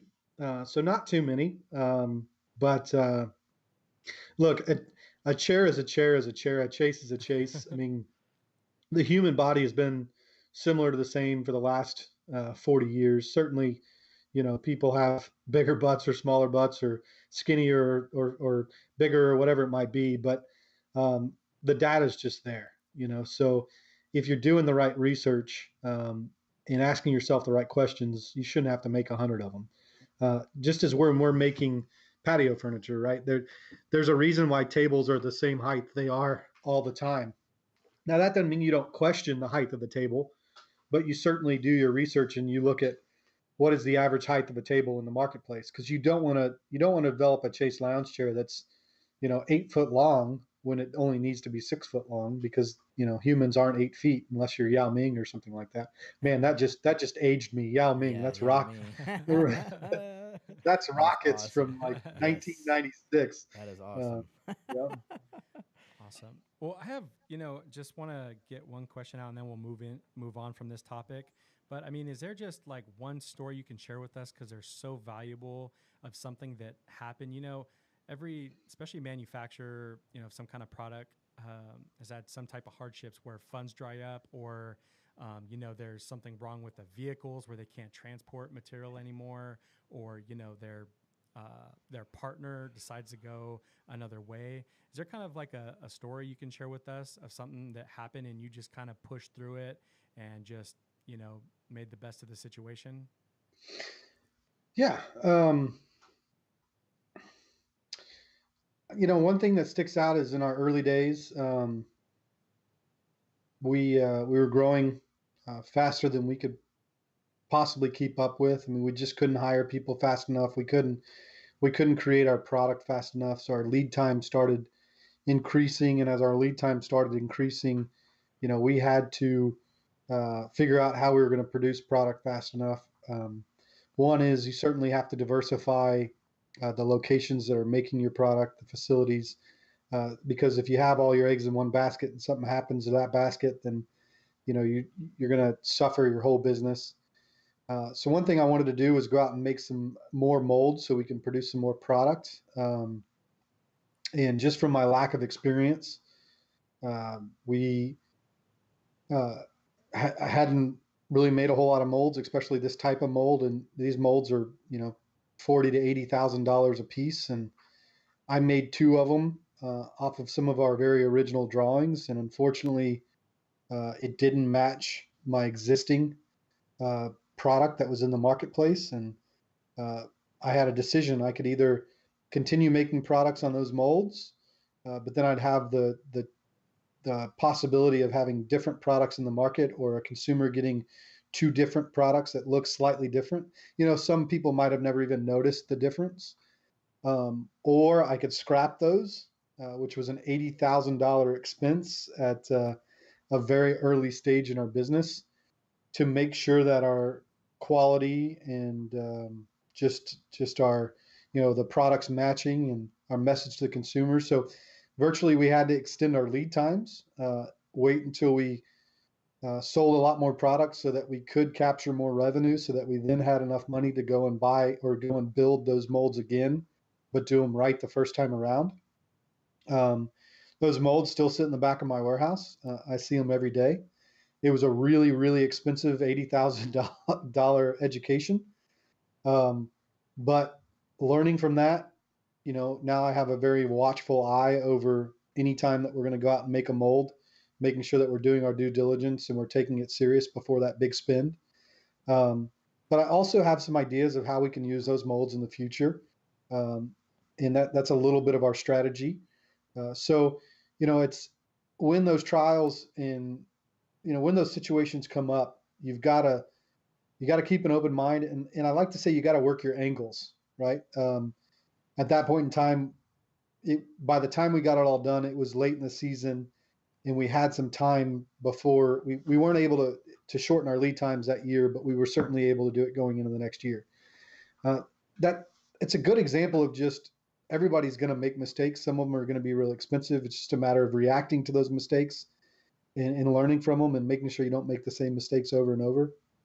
I don't know if it's a great answer for really what your question was. No, it Um, was really good. Yeah. That was sometimes really good. sometimes losing valuable members of your staff is probably one where you just wonder, man, how are we going to get through this? This person knows our business in and out. But what you realize is, again, the person that you hired back then compared to the person you need now you can go back to the job opening and you can list all the things that you didn't realize you need to list before, and make sure you hire somebody this time around with more experience, better experience, and probably you can afford somebody that's pay somebody a little bit more today than I could 2 years ago, that can help drive our business forward. So I don't think there's anything that could happen to us that we wouldn't learn from and figure out a better way to move forward. For sure. So when at that point, when after you got through the design and getting a product that was actually marketable, when did Ledge Lounger like officially become a business, and then what kind of steps did you take to make it become a business instead of an idea? You know, when does it become a business? Um, I mean, it becomes a business when you register it with whatever That's true. tax authority. I guess in the terms of what is the definition of a business, it becomes a business when in your mind you want to call it a business. What I mean by that is, you know, the first year Ledgelander made $368,000 in revenue. Actually, the first year Ledgelander made like $30,000 in revenue. Now, of course, we didn't make any money because our expenses were more than $30,000. The second year, we made $368,000 in revenue. Uh, we grew and we grew and we grew and we doubled and we doubled and we doubled. And every time, I was impressed with where we were going, but I still wasn't satisfied. Um, Still not satisfied today because I look at the opportunity and it is so great. So big business, small business, medium business, all these terms in the industry, right? What's more important, I guess, than anything else is, are you doing what it is you've set out to achieve to do? Because nonprofit organizations are business. They don't necessarily make money, but they serve a purpose. So really, how do we define a business? And how do we define it being a successful business? Well, we accomplished what it was our goal to do. Um, we are evaluating our mission and our goal every year, because as we grow, we're serving more and more clients, and ultimately, we want to make sure we're providing products to the clients, that we're providing services and products to clients uh, that they need, that our clients need. Now, as our client base it continues to expand, then our services need to continue to expand. But you obviously got to stay hyper focused. So I'm kind of getting away from your answer here, but the business is a business as soon as you want to decide it's a business. And the sooner you decide it's a business, the more successful you're going to be. The Sure. sooner you treat your employees like um, people that are going to help you grow your business and be successful with your business, the sooner you're going to be successful. So Yeah. You know, a business to me is a business the first day that you take one step forward to making it generate revenue or making it generate the result of which that you set out to create. Um, I don't think it's fair to say that you have to sell any certain number to be successful or to call yourself a business. Sure. I mean, let's face it. When I was pulling wagons around the neighborhood selling washing cars, I had a business. Right. Yep. Did I have a business card and did I have a title? And at the time was I registered with the state or the city? No, I wasn't. Right. But at a 11, 12 years old, I had a business because I was providing a service to a client that needed my service, and and that's ultimately what made it a business. Nice. Was your dad your first employee? Or employer or employee. Oh Employee, yeah, the I first one guess at Ledge. I guess that's an interesting way to look at it. Uh, I wouldn't necessarily say that. He certainly was a partner, but he never per se worked for Ledge Lounger. My first employee was a um, a college intern that helped me get our product on social media, right? I mean, one of the very first things you do after you develop your product is you have to create a demand for your product. Don't assume that the demand is just going to be there, right? So fortunately, I was able to put some chases on pools that I built, take pictures of them, and then because I was still building and selling pools, I would utilize some of my money that I made off of selling and building pools and pay this individual to go post it on social media website on mostly Facebook then, right? I mean, that's the beauty of it is in the olden days, if you want to start a business, you got to have a good amount of money to get in front of anybody with any kind of advertising. In today's world, you can spend $20 on a Facebook ad and all of a sudden have your business or your idea in front of 1,000 people, Yep. which is pretty powerful. Yeah. Really cool. So, what kind of products are available today? What maybe just which ones are the most popular? You guys kind of have anything brewing for 2019? Yeah, absolutely. So when it comes to most popular today, it's obviously still our in-water chase. We intend for that to be, a core product for a very long time to come. However, we are obviously focused on diversifying. We'll be releasing a day bed. I believe y'all saw it at the International Pool and Spa Show. I'm really excited about it. It's more or less a cabana bed that can go in the water or on the patio. Imagine a big bed with walls around three different sides with a shade up on top, so you can move the shade up and down. You can get yourself blockage from the sun or some relief from the sun if you need to. I feel like that's a big thing for the residential pool market is shade. Mm-hmm. Traditionally we've done it with umbrellas. That's fine, but what's the next thing? Yeah. How Can you come? stop putting big trees around pools now? I Yeah, seriously That is put, like the biggest thing. yeah. Like, oh, I want these trees because I like the shade. I'm like, you no, it makes your life so much harder than that. You saw the yeah. picture this summer. I put a 10 by 10 canopy in my pool Oh yeah. because there's literally no shade. And if you know anything about Arizona, it gets like 110, 115 degrees out here. And my kids don't care for whatever reason. They're like, no, we just want to be swimming. I'm like, man, it is hot as hell out here. And I've been outside enough. Yeah. So I just wheel this thing out and had this huge 10 by 10 canopy. And like, I've like extended one leg's in, one over here's in, the other two are short and they're on the cool deck. And it looked hideous, but man, the sun was out of my face for a minute. So Yeah. But you know what? Everything we just talked about, I mean, that's how it starts, right? Is there was some pain. Like you felt pain because you had a need for something and it was causing you stress, if you will, because you couldn't go relax in your swimming pool and not get burnt, Yeah. not get the worst suntan in the world. So you figured out, hey, I can build this. So the next step of that is trying to figure out how to do it efficiently and effectively so that it's easy for a homeowner. yeah, And if you can master that, and then you can figure out how to take it to market it, and sell it, you know, I feel like Ledge Lounger, we've now gained the experience on how to do that. And now it's a matter of time of finding other products that are causing pain points for our customers, and being able to deliver them to market the same way we delivered the ledge launcher to market. Now, fortunately, we already have an established brand. We already have an established consumer base. So hopefully it's going to be a little bit easier. But I never like to use the word easy, because no matter what, it's always hard to convince somebody that a product is going to work well for them, and that they're going to have success with our products, no matter what it is. So Yeah, you still have to show them how to, or still have to get them to spend their money on it. absolutely. And Yeah. you know, it's a lot harder to get somebody to spend their money than their company's money. So Yep.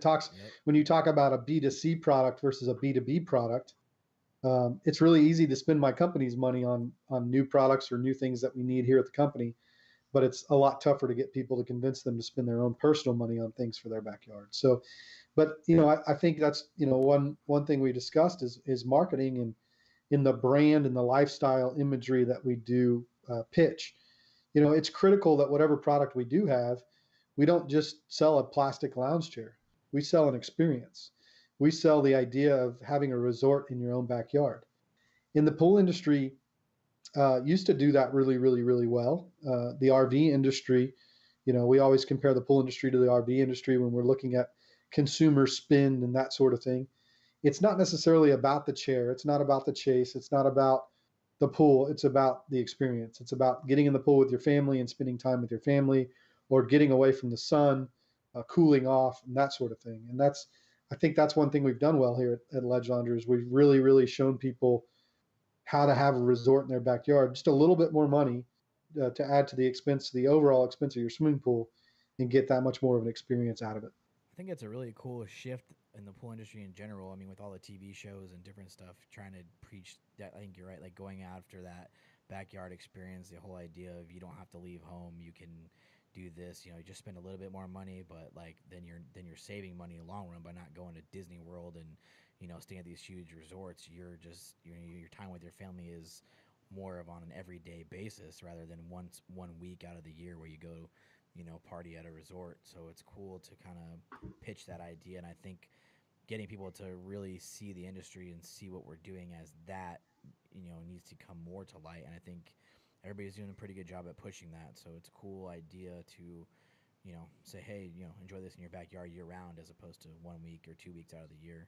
That's right, without a doubt. I think everybody in the pool industry is challenging each other. I think we have been a brand that's been pretty behind in times, or excuse me, we have been an industry that's been pretty behind in times as far as marketing and kind of being on the leading edge. And I think we're really starting to see that change as you look at people developing their brand and their imaging.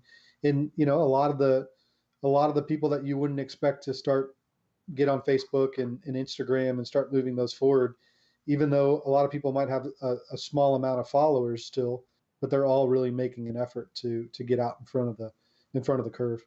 For sure. Yeah.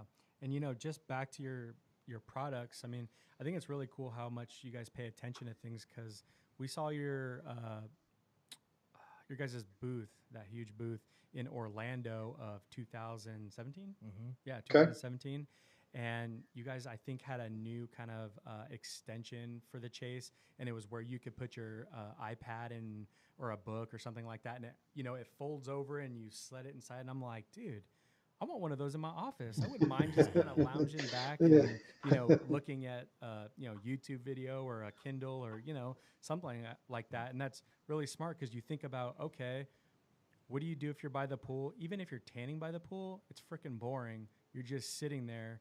Okay, well, what would people like to do? Yep. Oh, be on their iPad. It's hot as shit out here. Oh, maybe we should put it in this little slot. You could watch it, read it, Yep. whatever, and I'm getting tan. This is a great day. You know what I mean? Yeah, absolutely. It's interesting that you say that, because, if you're at a resort, you're trying to look at your iPhone or look at your book, and you're trying to lay out, you're typically laying on your back and you're looking straight up. Yep. You don't necessarily have a pillow underneath your head. So you're kind of holding your phone in front of the sun to block the sun from hitting your face, so you can read your phone or listen to your phone or watch a movie or do this or do that. With our products, the challenge is now you're laying in the water. So when we developed the products, iPhones weren't waterproof. Electronics aren't waterproof. Obviously, your book's not waterproof. So we wanted to create a way that you had a place to put your stuff while laying in the water. And a lot of that stems back to don't just bring a product to market, but understand how people are going to utilize the product. Imagine yourself in the environment they're going to use it in, and apply those things to it. So we have on our headrest pillow, we have a little pocket in the back of our headrest pillow. I can't tell you how many times people put that headrest pillow and they put the pocket in the front. It's meant to go in the back of the headrest pillow where you can slide your hotel key card or your keys or your phone. You want to listen to your headphones. You want to slide your iPhone back there and put your headphones in. The whole idea is if you don't have, of course, when we developed that product, we didn't have a side table. So we didn't have anything that you could put your iPhone on or anything on. And then with the shade, yeah, we wanted to create something that blocked the sun out of your face, so you didn't have to necessarily have an umbrella.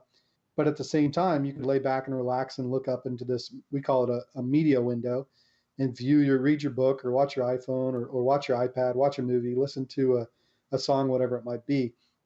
And those are the features and benefits that obviously help define us differently than any competition that we might have out there. And that's stuff that we're always focusing on. Is we're trying to always innovate our product one step forward, and not just accepting it that this is the way it's always been done. We're just going to do it this way.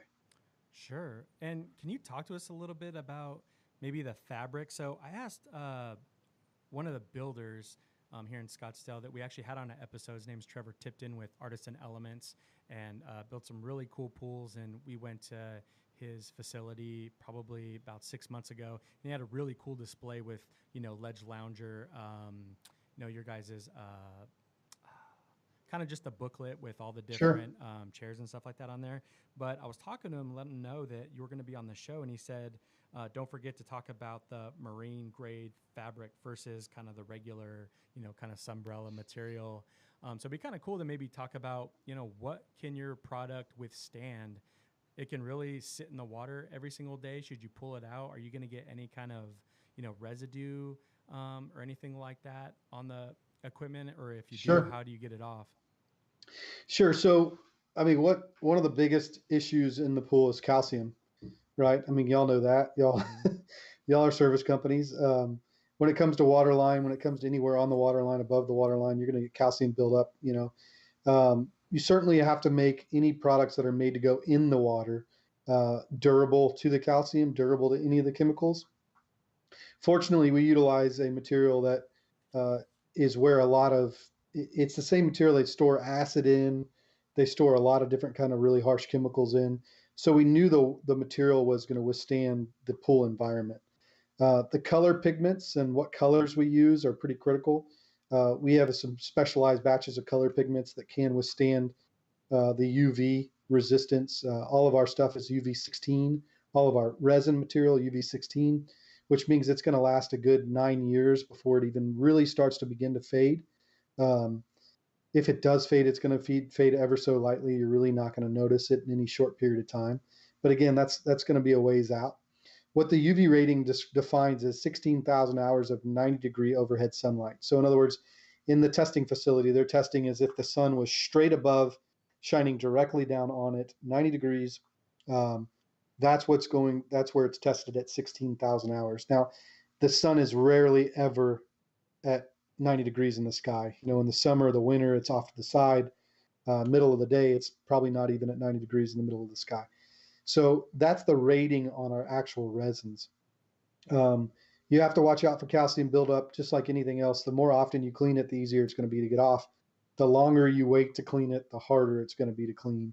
Calcium can stick to virtually anything, even frost-proof waterline tile, right? We've all seen that. So we encourage people to clean it. Now, certainly you can pick certain colors that the calcium is less likely to show up on. And that's pretty much what we recommend, especially in commercial environments. When it comes to fabrics and cushions, I feel like that's one area that we'll probably have a lot of opportunity to be very successful in the market. A lot of material for cushions is very expensive, and people see furniture and they wonder why furniture is so expensive. A lot of the times it's because of the cushions. So when you look at our pillows or our sectionals or patio furniture, first you got to think about what is the fabric, what type of fabric is being used. Well, first of all, we use Sunbrella fabric, which is one of the best fabrics on the market, best outdoor fabrics on the market. They make a couple different types of fabric. They make a furniture grade fabric, which is typically softer.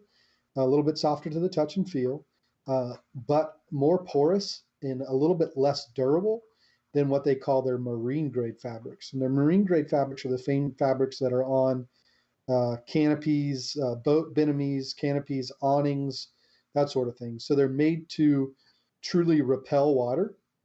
Um, so because our products are in and around water so much, we've chosen to only use marine grade Sunbrella, which is pretty much one of the most expensive fabrics on the market. Um, but what's so critical there is the cushion itself is not going to absorb water. It's going to repel water. Now, I say that if you were to take a garden hose and hold it on the cushion, over time, it is going to saturate the fabric and then therefore it is going to soak in some water. That's where we take the extra step of using a open cell foam inside of our cushions. Everybody always complains about patio furniture cushions. After a heavy rainstorm, 2 days later, I go to sit on my patio and my chase or my cushion, and then my butt gets wet, right? And nobody wants to go sit on the furniture, or they think there's a hassle of bringing their cushions in. So even when we do patio furniture, when we manufacture patio furniture now, we still utilize the marine grade Sunbrella. And the idea here is that the water is going to bead on top of the cushion and then eventually dry out versus penetrate the cushion and go through. But if it does oversaturate and penetrate and go through, we use an open cell foam that allows the water to go straight through that foam. And then we use a mesh net on the bottom of the cushion, which allows that water to go straight out the bottom. So at no point in time is it sitting in or is it holding water.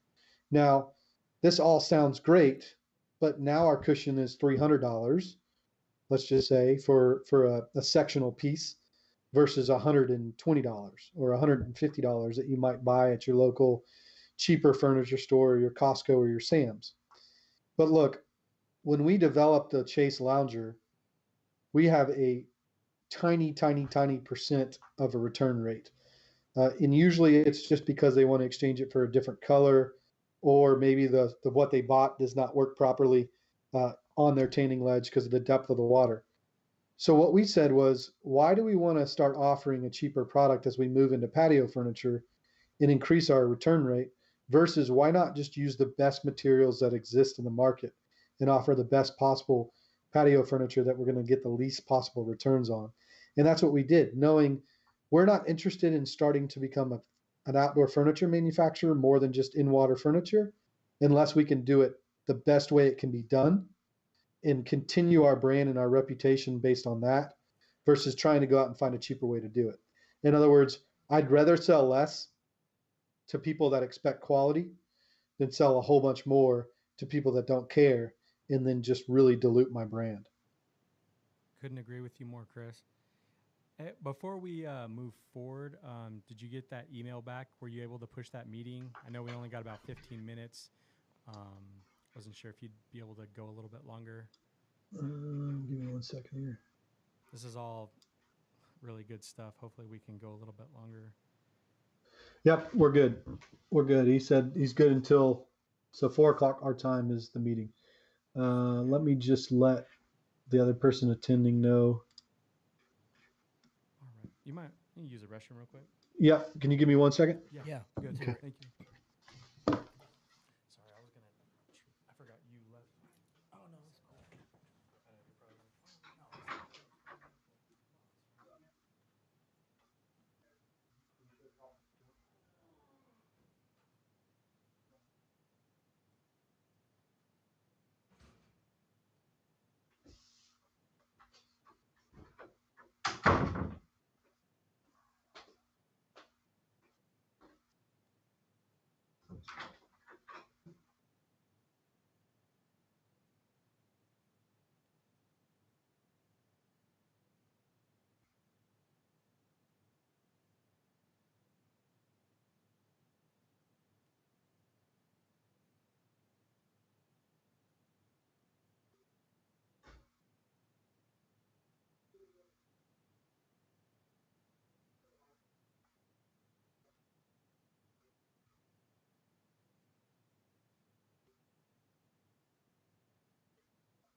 feel like I'm a little bit long-winded on some of these answers. Do you feel like that's okay or Oh yeah, no, you're good.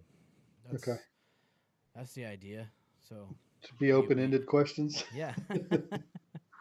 We like the long answers and the thorough detail. That's what people want to hear. So it's good. Will you edit some of that, or will you pretty much stick all that in? I probably won't edit much. No, I Okay. mean, most of our podcasts are pretty long, so we're gonna try to do better to stay around 2 hours. But we have a couple that are almost 3 hours. But Wow. yeah. Okay. Yeah, especially we want to have opportunities. I know you're a busy guy, but not have everything on one episode. Like it'd be nice to have like another one that might be just 45 minutes and we talk about pretty much what you talked about in Vegas on how to sell more things than just the pool and the value that all these other things can build in. Like, Yep. tell people like, dude, you'll probably get, 1,000 followers right off the bat if you just have one of these in your Instagram picture. Yep. Like, it sounds kind of silly, but that's sure. the kind of things that people are looking at now. People make these purchases based on what it can do to their clout score. They're like, man, if I get one of those, if I get those shoes, I could take a picture of it over here, and man, I bet, yeah, I could get a lot more likes, and that chick will like me. Like the Yeah. psychology behind all of it is just super trippy. You know what I mean? Chick will like me.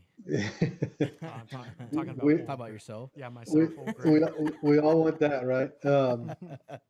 No, look, I'd love to do some. I feel like sales is such a big area. There's not a lot of education in our market, For sure. Sure. and I feel like I have a lot to offer there. So I'd love to work with y'all on a few that potentially go direct to, pull from a pool builder perspective, not from Ledge Launcher, but from Chris Anderson, the guy who sold swimming pools. You know, Yeah. and I think heard we that. should do an episode just on charging for designs. Yeah. Yeah. I We've mean, heard that that's from several builders. I would love to do that because I mean I can explain so much value there. It's just ridiculous. So I'd love to continue working with y'all, even if we wanted to do like maybe it's we get together. I fly out there and do like a 4 or 5 part series, and then you just release one of them per month every month for the next 5 months. But we knock them all out at one point in time, just so we can really be clear on each episode and the point of each episode or whatever it might be. I'd love to work with y'all on that. Thank you so Yeah, much, Chris. we That would love be that. amazing because Yeah. that is why we even started this in the beginning. And we've really been looking for the right people to talk about this stuff because there's a lot of people in the pool industry are really good at what they do, but they're not so good at selling things to customer through email or in person or product awareness and how to touch on these points. Like you said, in asking the questions, it's like, would you ever buy anything online? But it's like, when people hear something like that, you're pretty much pushing them in a direction of answering it the way that, you know what I mean? So Yeah. there's so many things that we could talk about to really educate them that, man, and even us, usually the questions we ask are like coming from us because we're like, man, we're trying to get information to put into our own business. So Man, that's great. it helps That's that we great. don't know everything. You Yep. shut the door, Kyle's coming here.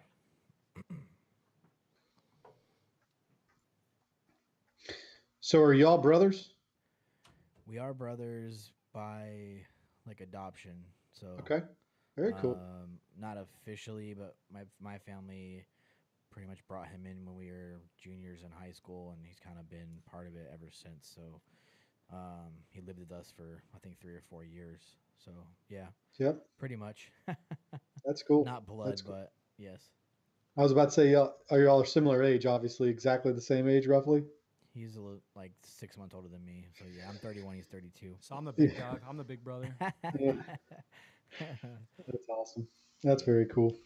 Yeah, we got a cool story. We actually the very first podcast we were recording our history and our past, but then we thought, you know what? I don't know if that's going to be the greatest like episode 1 for people to like, with the industry. So we'll probably do something about us sometime in the future about our background and stuff. It'd be cool, but it definitely wasn't good for the first episode, so we scrapped that. But it'd be cool. Yeah, no, it's good that y'all see that. I mean, what would be interesting is maybe at the beginning of each podcast, you tell a little bit about yourselves, or something that just let your viewers or your listeners get to know y'all a little bit more as it goes. Yeah, episode 1 was all about us and our business we started, and there was some of that history in there we threw in, but yeah, That's cool. we definitely want to do one more on the fact that the family stuff, but we'll we'll do that for sure. That's funny because we literally just had a meeting about how to share kind of who we are through social media a little bit better, because it's all on everybody else and we don't talk much about, because every business, we've had is kind of contoured around us having a family, so that we want to make sure that we have weekends off. And I mean, we still technically work quite a bit, but we want to have weekends with our families and be off at a certain time so that we can do certain things. And that's all because we're really good at time management and making the most of the time that we have at work, not sitting here for half the day on YouTube watching skate videos. I say skate videos because you like that would be kind of cool. In another world, maybe I could do that. But Yep, I get that. So we're good though. We're recording. Yeah. Okay. So we're gonna skip the Vegas part because I think this is like almost a whole episode in itself. Okay. And we did have the video out and we talked about it just kind of briefly.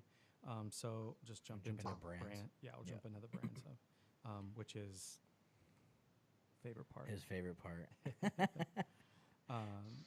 All right, Chris. So we just want to talk about, the Ledge Lounger brand because, to us, it just looks so iconic.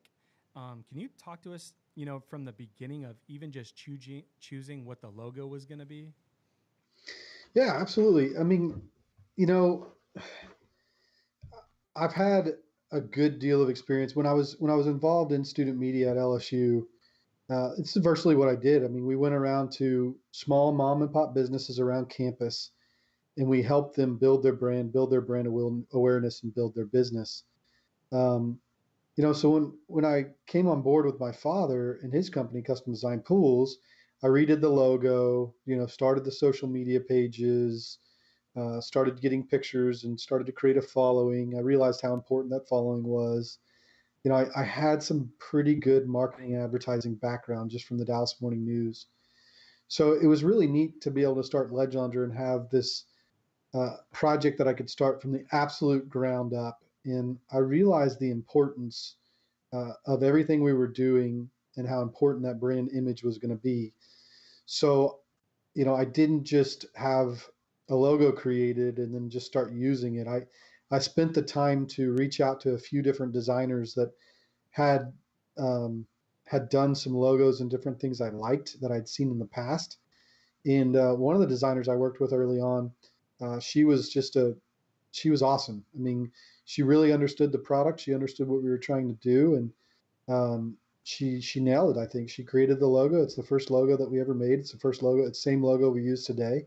Oh wow! Same color scheme. And here we are 7 or 8 years later. So we're, I'm very, very proud of that. And I feel like, look, every now and again you get lucky in business, and I feel like that's one area that I think we nailed it right off the bat. And fortunately, we haven't had to change it. I want to go to say that we've got an exciting product. So certainly it's easier to advertise a Chase lounge chair and to market a Chase lounge chair that goes in the water that you can lay out in the pool, because it's such a cool thing to do, right? Than it is to market another piece of, I don't know. There's certain things that are more fun to look at. Whether it's selling a washer machine or a dryer or a dishwasher, or certain things that you just can't really get too excited about. So our product is easy to get excited about, number one, which certainly makes it a little bit easier. But number two is, in the furniture industry, even in the pool industry, a lot of people don't put people in their ads, which blows my mind because I can see it and it can look really cool. But if I can't see somebody using it, enjoying it, that's a whole nother element. Well, a couple furniture companies that we've talked to since we concepted and created our brand, they were very, very, they were asking a lot of questions to us. How do you do this? How have you done this? So forth and so on, because they've seen the success that we've had. And a lot of them say, we're always afraid to put people in our ads for so many different reasons. And I say, well, you've never done it before, so why don't you do it and see what the result is of doing it? In other words, don't get stuck in your old legacy ways of how you always did something. Try something new. What we found, and it actually goes back to when I was custom design pools. I made instead of doing pictures, because everybody was doing pictures of pools, I actually hired a video company and we made videos of all of our pools. And you can go to Custom Design Pools website, still exists. It's cdphouston.com, as in Custom Design Pools, the city Houston.com. And you can see 5 or 6 videos that we've made of pools. Well, there's one particular video where the first 30 seconds of it is the pool, the beautiful, beautiful scenery. And the second half of it is the kids playing in the pool, going down the slide, going on the rope swing. There was a rock climbing wall in this pool, just a huge pool. And I noticed that when I showed that video to consumers and clients, I got better feedback. They became more interested because they saw how it was being used. And so I took that concept over to Ledge Lounger and said, look, we're not just going to place an ad with just a lounge chair sitting in a pool. That does look cool, but let's show it being used. And I think we've kind of carried that concept all the way through. I challenge people, look at other furniture stores that exist, look at other furniture companies that exist, and you'll see that a lot of their furniture does not have, they simply don't have people in it. And is it because they're afraid of choosing the wrong person with the wrong ethnicity, or because they're afraid if they put a woman in the ad that a man's not going to buy it, or they're afraid to put a man in the ad, the woman's not going to buy it? I mean, that's why we try things, right? And I think that's where A/B testing can hold true. I'm sure y'all have heard of A/B testing, but sometimes when we send out an email marketing campaign, we might send to 50% of our audience, we're going to send this email, to another 50%, we're going to send this email, and we're going to test which email was more successful. That way, moving forward, we can try and identify what we're doing to be more successful. So always challenging yourself, always challenging what you're doing, and not just doing it the way that everybody else is doing it. Look at the way everybody else is doing it, try and figure out how to do it better. Um, and for us, again, it's putting pictures in our ads. It's not just accepting one of our best images we've ever done. We actually spent the money before we were making good money. We spent the money to go down to Puerto Vallarta and take a picture in I think it was a $4 or $5 million house, and we hired this beautiful model and we put her in this chase, and it's one of our leading images, and it has been. And it's probably that one image has resulted in selling a whole lot of products. It's because we were willing to go big to get big results. And I think too many times people don't try and go big, or they're afraid if I spend too much money on this photo shoot, or if I don't hire, maybe I'm going to try and hire $100 photographer as opposed to a $500 photographer. I get it. You're trying to scrap things together to get a result, but maybe you should save up for a few more months or a few more weeks and do it right, go big. And in fact, that's one thing that I've challenged our company recently on is over time, you kind of get complacent and then you start doing photo shoots in areas that might be more convenient versus areas that are going to produce better results. So you have to continue to challenge that. And we realize, yeah, we have to continue to put fresh images out there, fresh pictures out there, keep everybody excited about our brand. And we should try and do better than what we've done in the past, not just accept a photo shoot at a local apartment complex is good enough. Why not go down to, Arizona and do something out in the desert at a really cool, unique apartment complex? Because after all, nowadays, it's not just a matter of the product in the picture, it's a matter of how awesome the picture looks, because we only have so much time. You're looking at so many pictures, and why, when you're flipping through your Instagram feed, do you slide past a picture, and why do you stop on a picture? What is it about the picture that makes you stop and look at it? If I see the everyday environment, I'm more likely to move past it. But if I see something that stands out and is exciting, then I'm more than likely to stop on it, like it, look at it, forward it, share it, do all these kind of things. So just understanding how every detail that you're putting into it, even again, how good of a photographer you're using, understanding how all those things impact it makes you typically take the time to do it as best as you can possibly do it versus just throw something together. So don't, I guess the advice there is don't take anything lightly, even if it's just a simple photo shoot, even if it's anything, really sit down and brainstorm. How can we do this better than anybody else has done it in the past? That's awesome. I think that's huge. Just being resourceful. You might not have the money to, afford the best photographer, but you could sure learn to use a camera phone or a $500 DSLR camera or something and just make the very best of it, and always kind of have that drive to want to maybe hire, this photographer one day, like Jimmy. I think you've worked with Jimmy before. Yeah, Um, absolutely. and he's phenomenal with the drone videos and all the different things that he does. He's just definitely one of my favorite photographers for sure. For sure. Well, and let me touch on that real quick because there's a fine line, right? Like, do I want to buy a camera and go be a photographer? So how much is the camera going to cost me? What do I need to learn? Like Brett Abbott with a marketing company out of Austin, he does a lot of pool builder stuff, right? And when I went out and bought a drone when I was a pool builder, and I started taking pictures of my pools with the drone, right? Well, that 3,000 feet elevation looking down at a pool straight down, that picture is really not that interesting. But where the drone is really great is when we get 12 or 13, 14 foot up and we shoot it from an angle looking down. That's a really good picture and it looks great. Well, I can go spend $3,000 on a drone or $2,000 on a drone, or maybe today $500 on a drone, and I can go spend 5 or 6 hours in the field trying to learn how to use the drone and take the image. Or I can pay a guy with a drone that knows how to fly it, knows how to take a picture, $500, and have him go over there and do it and get a much, much, much better result. Right. So I challenge people. Yeah, you think you're a photographer, you think you can grab your iPhone and take a picture. I do. I congratulate the resourcefulness. And of course, that's better than not doing anything at all. But there comes a point where you have to realize you're good at doing what you're doing. Let other people be good at what they're doing Mm-hmm. and pay them what it takes. And I can guarantee you, if you pick up the phone and you call a local photographer and you say, I've just created this business idea. I need your help. I can't afford your $500 fee.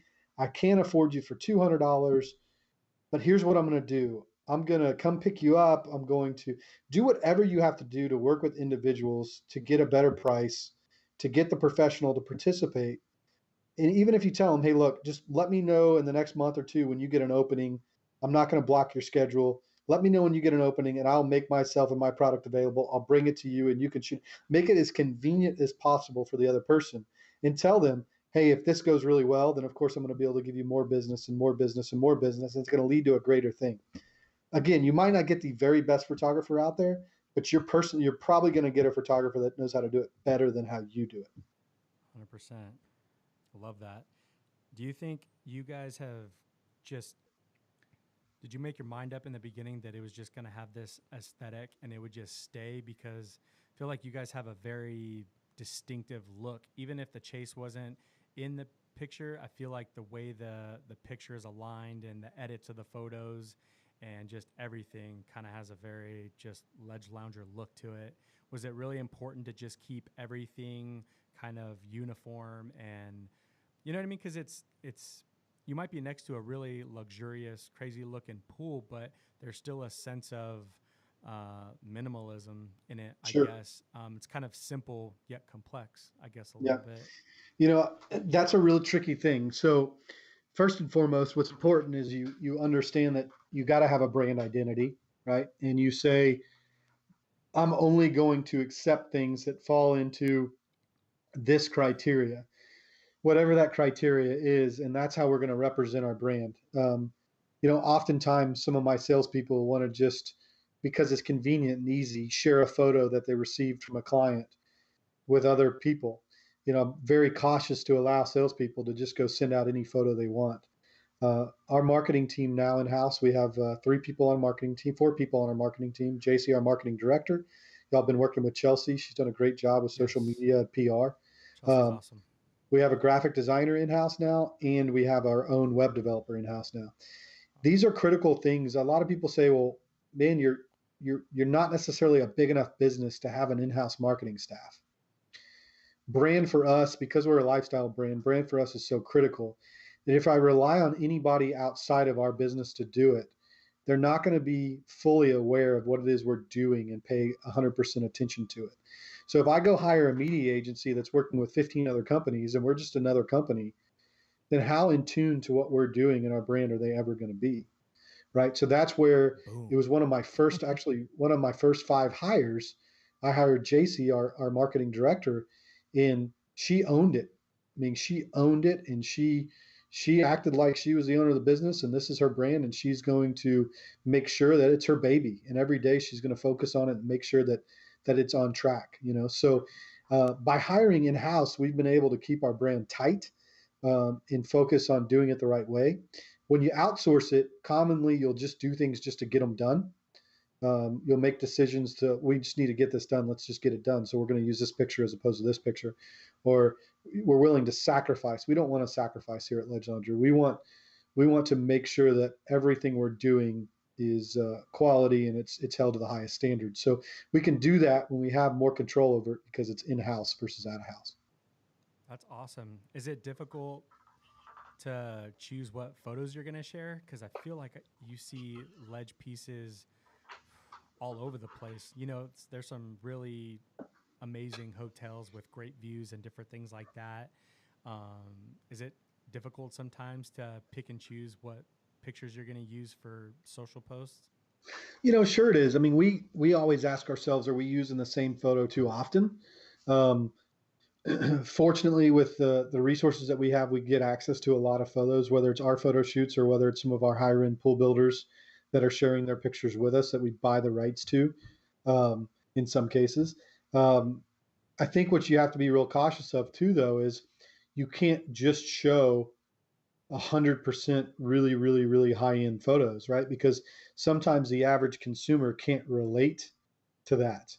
So if you got a guy building a $60,000 pool and they see ledge loungers in, $200,000 pools and they never see them in a $60,000 pool, they might think that product is out of their reach. So that's where social media helps.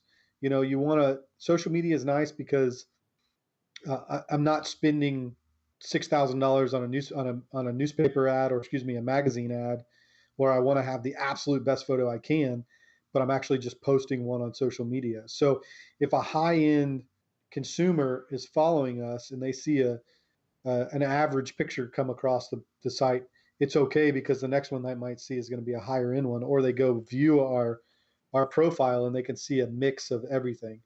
So you just have to make sure that you're looking at your market and what that ad is going to.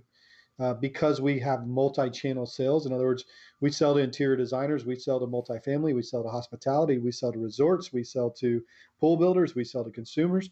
So every time we're putting an ad in a different publication or we're sending an email to those different markets, we're considering what market it's going to.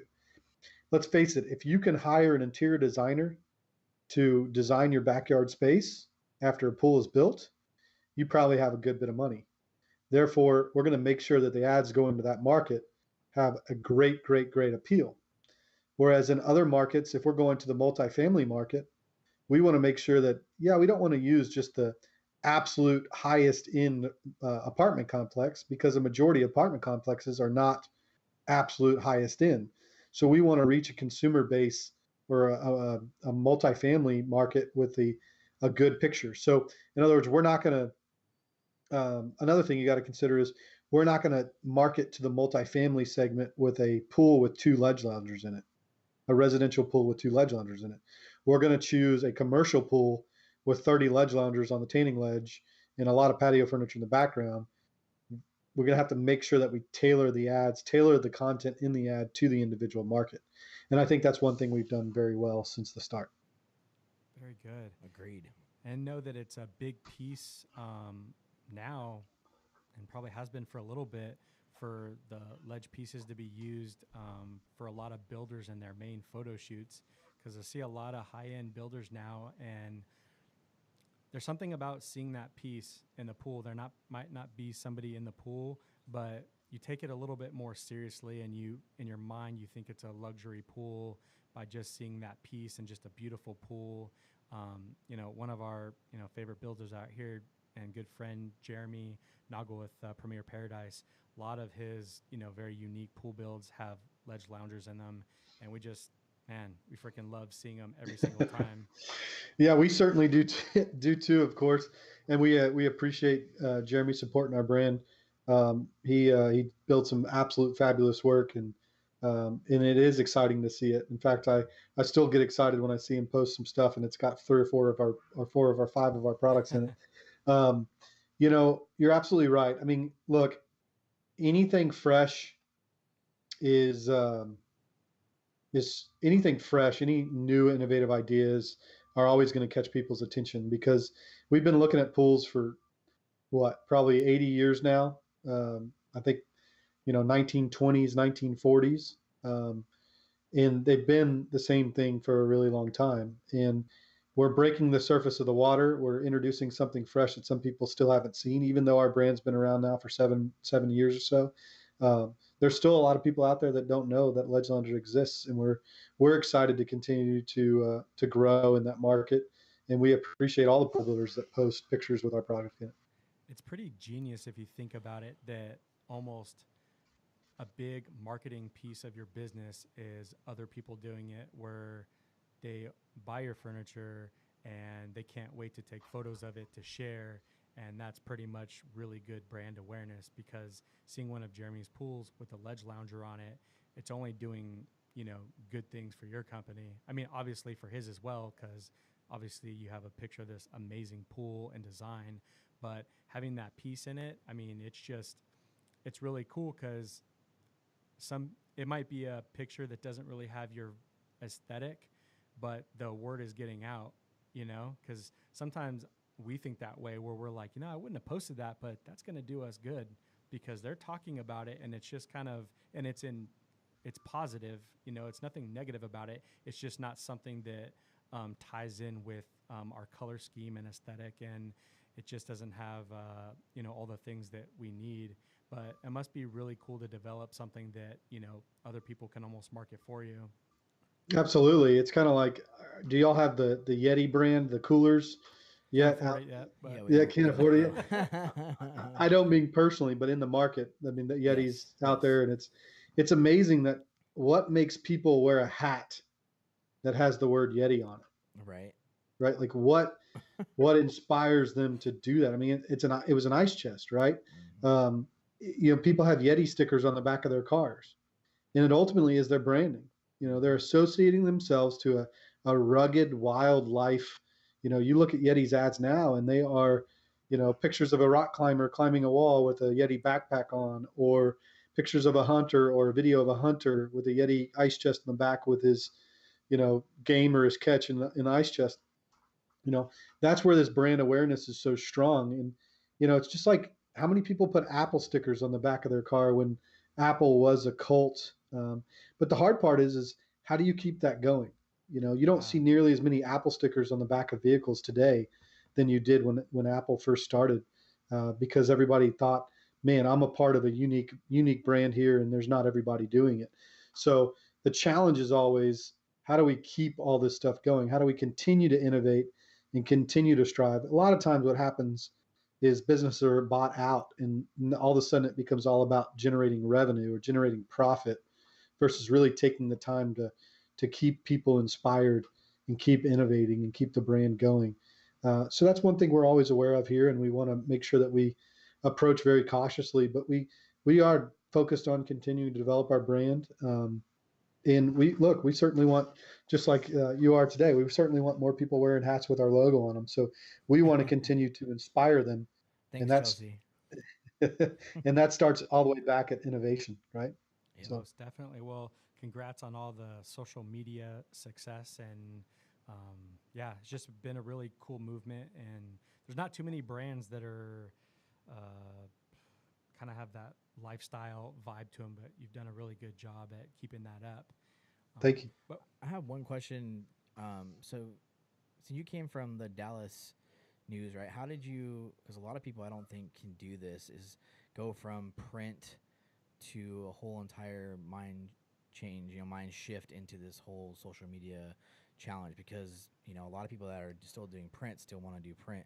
They don't understand the value, or they're not willing to change or adapt, like you guys have been, or you have been personally. It sounds like you've kind of taken every experience and then brought it to where it is now. But how how how come you were so open to making those changes and moving, going along with the movement as opposed to staying stuck in that old way of thinking? You went to the internet back then. It wasn't necessarily probably, Yeah, from yeah. yeah, social media. Well, I mean, so at LSU, we had 27,000 copies of a newspaper, excuse me, 12,000 copies of a newspaper that went out every single day. And we sold print media there. Now, in a college environment, um, I think newspapers will continue to be successful because you have such a captive audience. In a big world media environment, will newspapers can Houston Chronicle, Dallas Morning News, will these other papers continue to be successful? No, not as much, because you really have to go out of your way to grab it, and people just simply aren't. In a class, in a college environment, you're sitting at a desk before you're trying to kill time before your teacher walks in. I'd love to see what that environment looks like today with social media, because I'm sure they'd rather look through their Instagram feed or their Facebook feed well before they're going to read a newspaper. But I think, to answer your question more broadly, it's more a matter of just being open to education and growth. I think a lot of people that, to your point, sell media still today, sell newspaper media or print media, versus trying to go catch the times of the, virtual world, or shall I say the digital world. It's because they're afraid of change and they're afraid of learning new things. They're afraid of failure. Now, it's ultimately their fear of failing that is going to result in their failure, Hmm. because they're not willing to learn what the next coolest thing is, or educate themselves so they can diversify their their product. I think too many times people are afraid because they think that if I change, I'm going to have to always be different. And the fact of the matter is if I'm really good at selling print media and I go start selling digital media, I can still sell print media. But so many times people look at it and say, well, man, if I go sell print media, I'm only going to be able to sell print media. No, why don't you just offer a solution to your client that is both? And then eventually you'll become so confident and so comfortable in print and digital that you'll start forgetting about print. Too many times people think, oh, I got to wake up one day and make a change. No, that's not the case. Again, every day make 1%. Over 100 days, you'll realize that you just made a huge change, and you didn't even realize it was a huge change because you did it over such a period of time that you're comfortable with it. And hopefully we can talk about this at a later date, and I'd love to be on the podcast to talk about it. But it's the same thing with charging for designs for pool builders, right? And this is obviously a much bigger conversation than this, but people are so fearful in charging for designs because they think, once I start saying I'm going to charge for designs, that means I have to charge for a design every time I walk through the door. And that's not the case. The first time as a designer I ever charged somebody for a design was because the guy was pretty much excuse me, but he was an asshole, and I didn't want to do his project anyway. Right. So if I lost the job, I didn't care. So I had the confidence to try and charge him. I charged him, and unfortunately he accepted. And then I had to be paid by an asshole to design a job for an asshole. Um, but again, I was willing to take the chance on that one because I wasn't afraid of losing the job, because I really didn't want it anyway. Right. So I think it's being open minded, and it's applying the new ideas and the new concepts at a point in time in which you're comfortable doing it, giving things a chance to be successful versus just ruling it out altogether. That's a really good point because I mean, and I think that can go towards our industry too because that's kind of what we're up against with you know a lot of the older mentalities in the industry not wanting to move forward with new innovative ways or move forward with new ideas and not share knowledge or and advanced knowledge and that goes all over the whole industry where we're still seeing all this old stuff which like I've said before on here we respect so much for the way the path that they've put out there for all of us to grow on. But if we can kind of have that idea that I think get one step better, 1% better every day, or change 1% every day, and kind of just learn both ways. That way, we're kind of elevating everybody at the same time. That helps, each part of this, and it is really far behind in a lot of ways. A lot of a lot of our industry is behind. So it would be a cool idea if people could just take that mindset and say, oh, well, I'm gonna try one new thing a day and see what happens. Try to do a little bit more today than yesterday, and kind of maybe there is something to this whole new movement. Sure. And what I think everybody needs to realize is if you've gone out into corporate America and then you come back into the pool industry, and not that the pool industry isn't corporate America, certainly there's some big pool companies out there, but we're in an environment where 99% of the people around us are not so excited about innovating and growing. They're happy doing the same thing they do every day.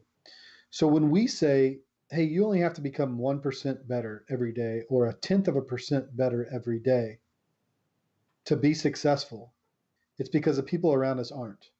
So now let's compare that to going into the technology industry. They don't get the luxury of being a tenth of a percent better every day. They have to be 100% better every day, or else they're going to get run over. Mm-hmm.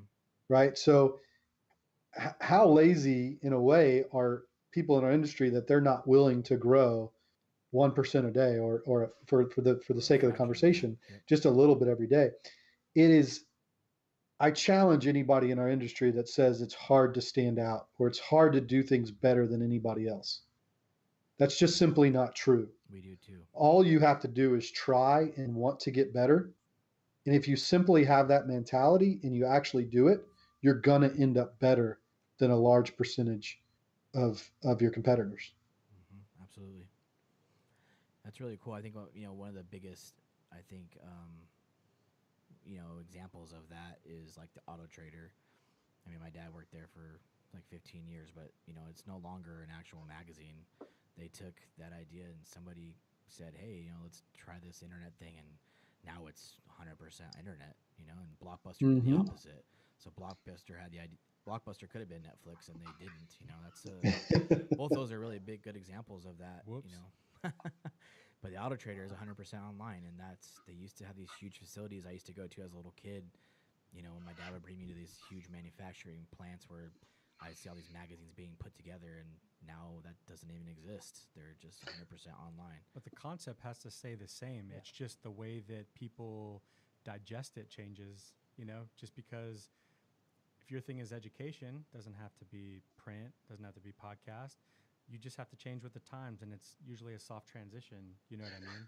You just absolutely have to pay attention. Yeah, I mean, look at Uber. Look at how disruptive Uber was. Look at Amazon. Look at how disruptive Amazon was. But I think what's so critical to realize here, and this has a lot to talk about what we have been talking about, is Amazon was not created overnight. Uber was not created overnight. Now, everybody looks at Amazon as this overnight success, or they look at Uber as this overnight success. This guy who started this company and made, millions and billions of dollars. Well, it's because one day you learned about him, and the day you learned about him, you didn't know about him the previous day, and now you know about him, and he's really successful. But the fact of the matter is every success story starts with somebody who had a concept. They probably got their balls busted a million times trying to take this concept to become a reality. Years and years and years of hard effort, hard work went into it. And it wasn't until 10 years later that you're reading the story about how there's this huge success.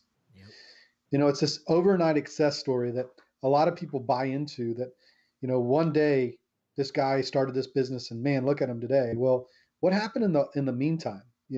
Mark Cuban, he always talks about how he ate macaroni and cheese every night for a year and slept on his friend's couch or whatever it was. Mm-hmm. Now, nobody talks about that. They talk about how he's the owner of the Dallas Mavericks, and he's this and he's got that, and he's so wealthy and this and that. He owns this company and that company. So, I mean, look at anybody that's done it and that's been successful, and look at the amount of effort and work that they've had to put into it. And I think that just speaks true to what we're talking about here is nothing's overnight success, and you're not going to come up with an idea today and it's going to be a hit tomorrow. You're going to have to put time into it. You're going to have to put effort into it. And again, just a little bit at a time. For sure. So, you guys were on the Inc. Top 5,000 list, which, represents the most successful independent companies in our economy. This was, I'm sure a huge honor for you guys. And I remember when we even saw it way before we started Pool Chasers, we were just really excited that, somebody in our industry had been a part of this. And we, read Inc. on digital and follow them on the social platforms. And just to see Ledge Lounger be a part of that was just really cool. What is it? How did that feel, and what does it take to get to that level of success?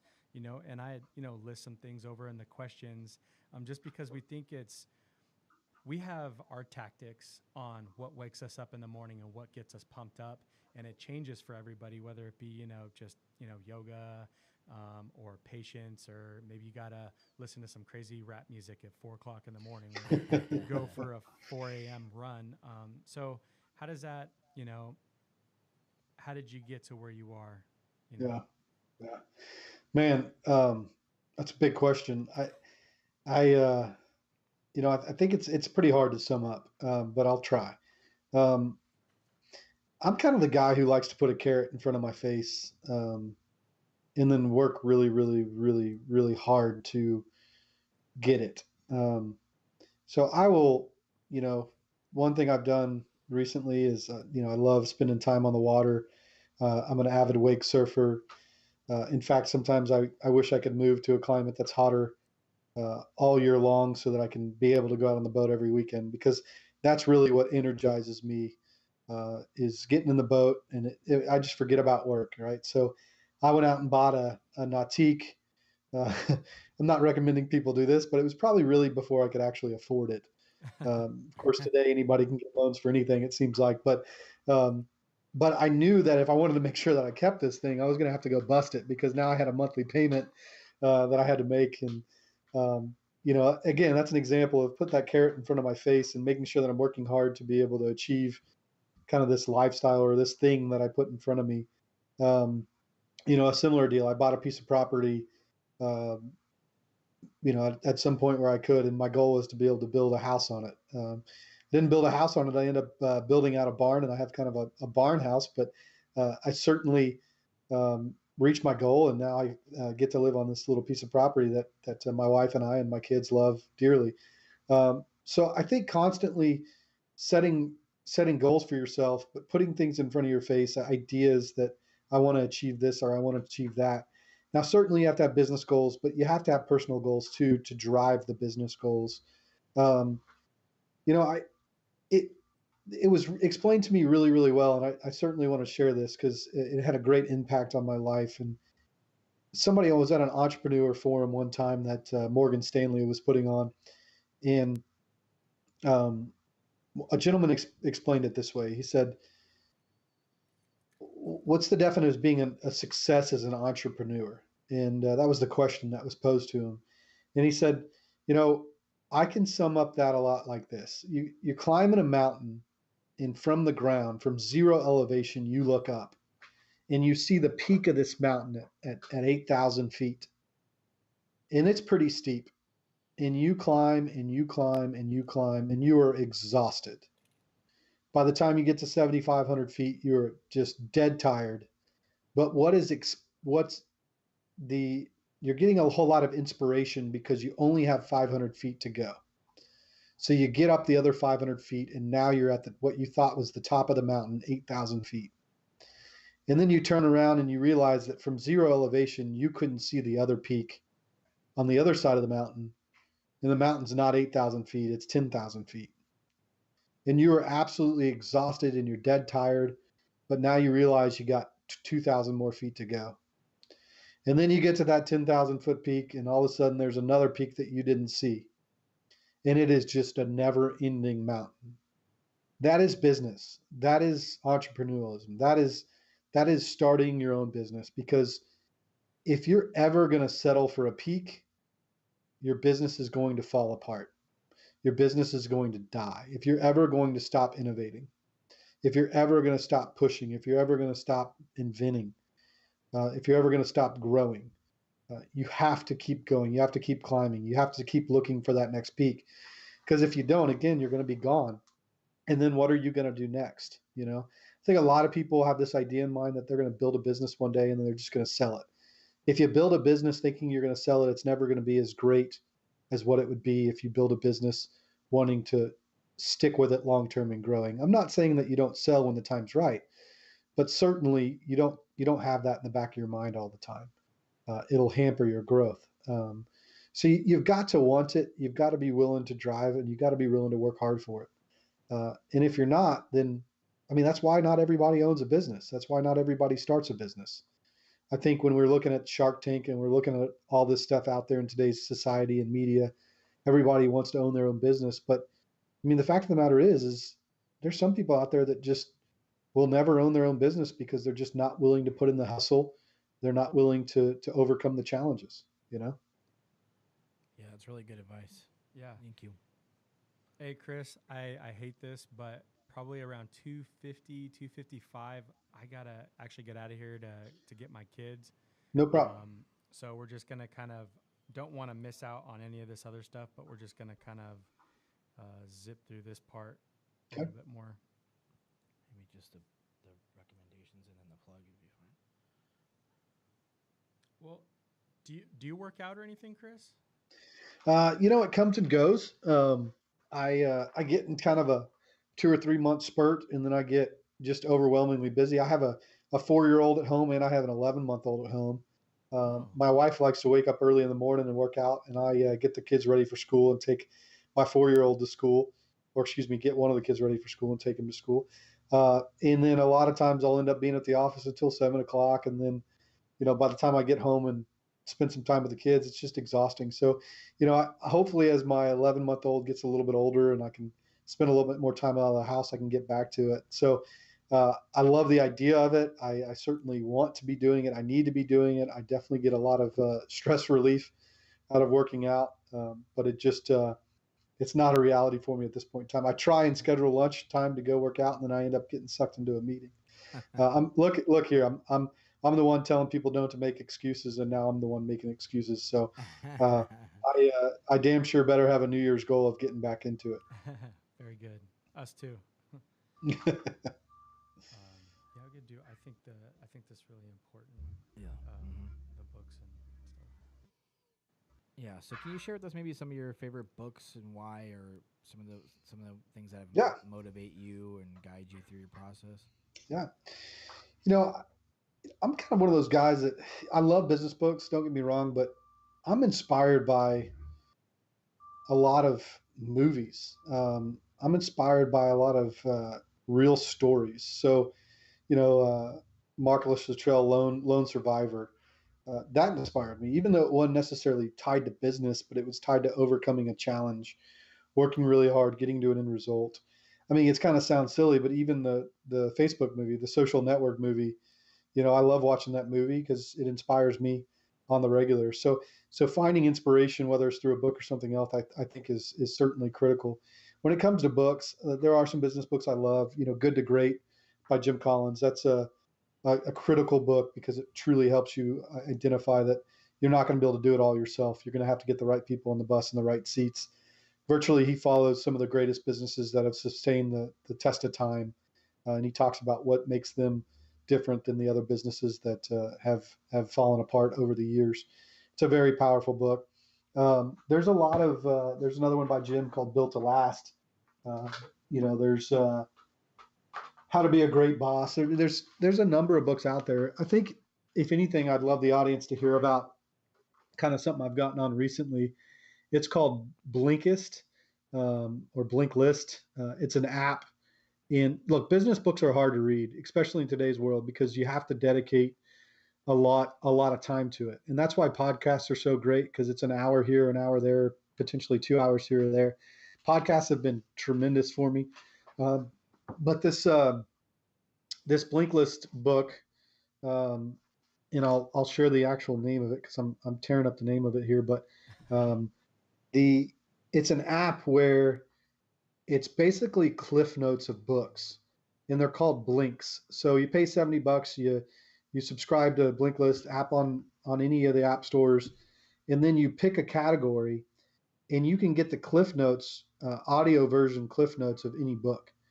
And then whether it's health books or whether it's history books or business books, and then if you like the cliff notes of the book and they were really intriguing to you, then of course you can go out and pick up that book and read it, or you can just stick to the cliff notes. And instead of spending the time to read a 300-page business book, for a lot of us business owners that can't stay focused for that long, you get the 10 most important topics. So you might have a minute and a half, 10 times of the most important topics of the book. So it's a way of getting the information out of the book very quickly and in a timely manner. And the whole blink might be 15 minutes.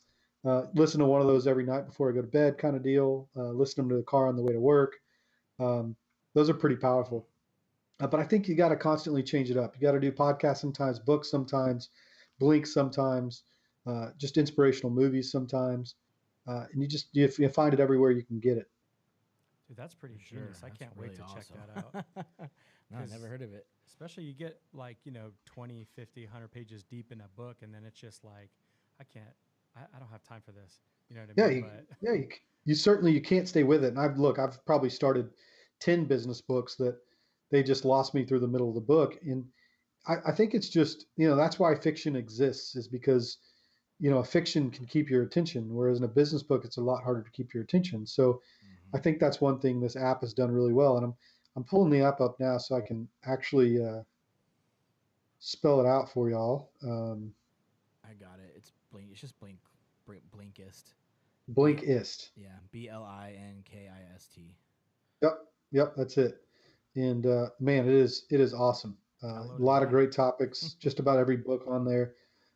In especially if somebody at the office says, "Well, I read this book and it's really great," and you go home and you listen to a 15-minute blink, and then you come back and have a conversation with that guy about the book. Uh, I read Yeah. it you'll too. yeah, Yeah. exactly. You'll blow people out of the water. That's really It's cool. like watching Sports Center, huh? I didn't have to watch, football all day Sunday or basketball or baseball all during the week. I just watch an hour Yeah. of Sports Center and I know everything that's going on.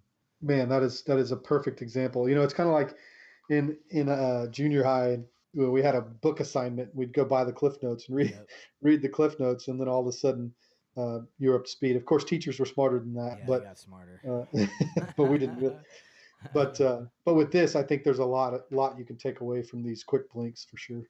What are just a couple of podcasts that you said you were listening to some podcasts? What podcasts are you listening to right now? One of them that I've really, really enjoyed that is not so business oriented is Serial. It's a podcast of a journalist who follows a couple different stories. They're all real things that are going on in the world today. Um, One, I don't know if y'all are from military, definitely gets me excited. Just not necessarily war per se, but just the military and special forces and things like that. And they actually follow the whole story about Bo Birdall, excuse me.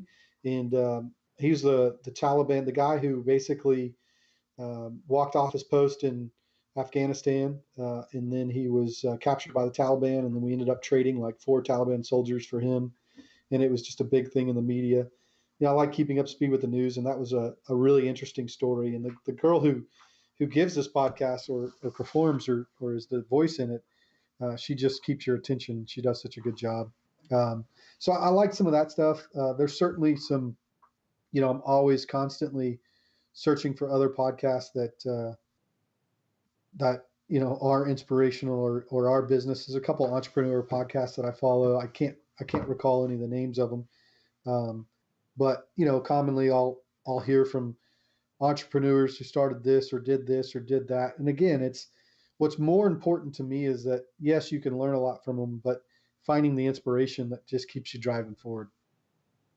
Yep. Pull little pieces out of everything. Yeah. Yeah, And that's look, cool. guys, since we recently learned about y'all, I'm just so excited about what y'all are doing for the industry. And since we've talked, I've actually mentioned y'all to a whole lot of people, and it's amazing how many people actually do know what y'all are doing and are listening in. So we're excited about that. That's really cool. Yeah. Thanks for talking about Yeah. us. Thanks for sharing Yeah. it. Don't stop. Yep. We'll keep it up. Thank you. So we're going to kind of wrap things up here a little bit, but at the end of the day, you had an idea for a product and you went through all the hardships of developing the product and getting it out on market and hiring and the marketing side of it. what kind of advice would you give for somebody just developing a brand spanking new product? Yeah. And I know you've talked about a lot of this, but if there's just like kind of one good tip on, what you should do, our listeners would definitely appreciate it. The ones developing a product anyway. Yeah.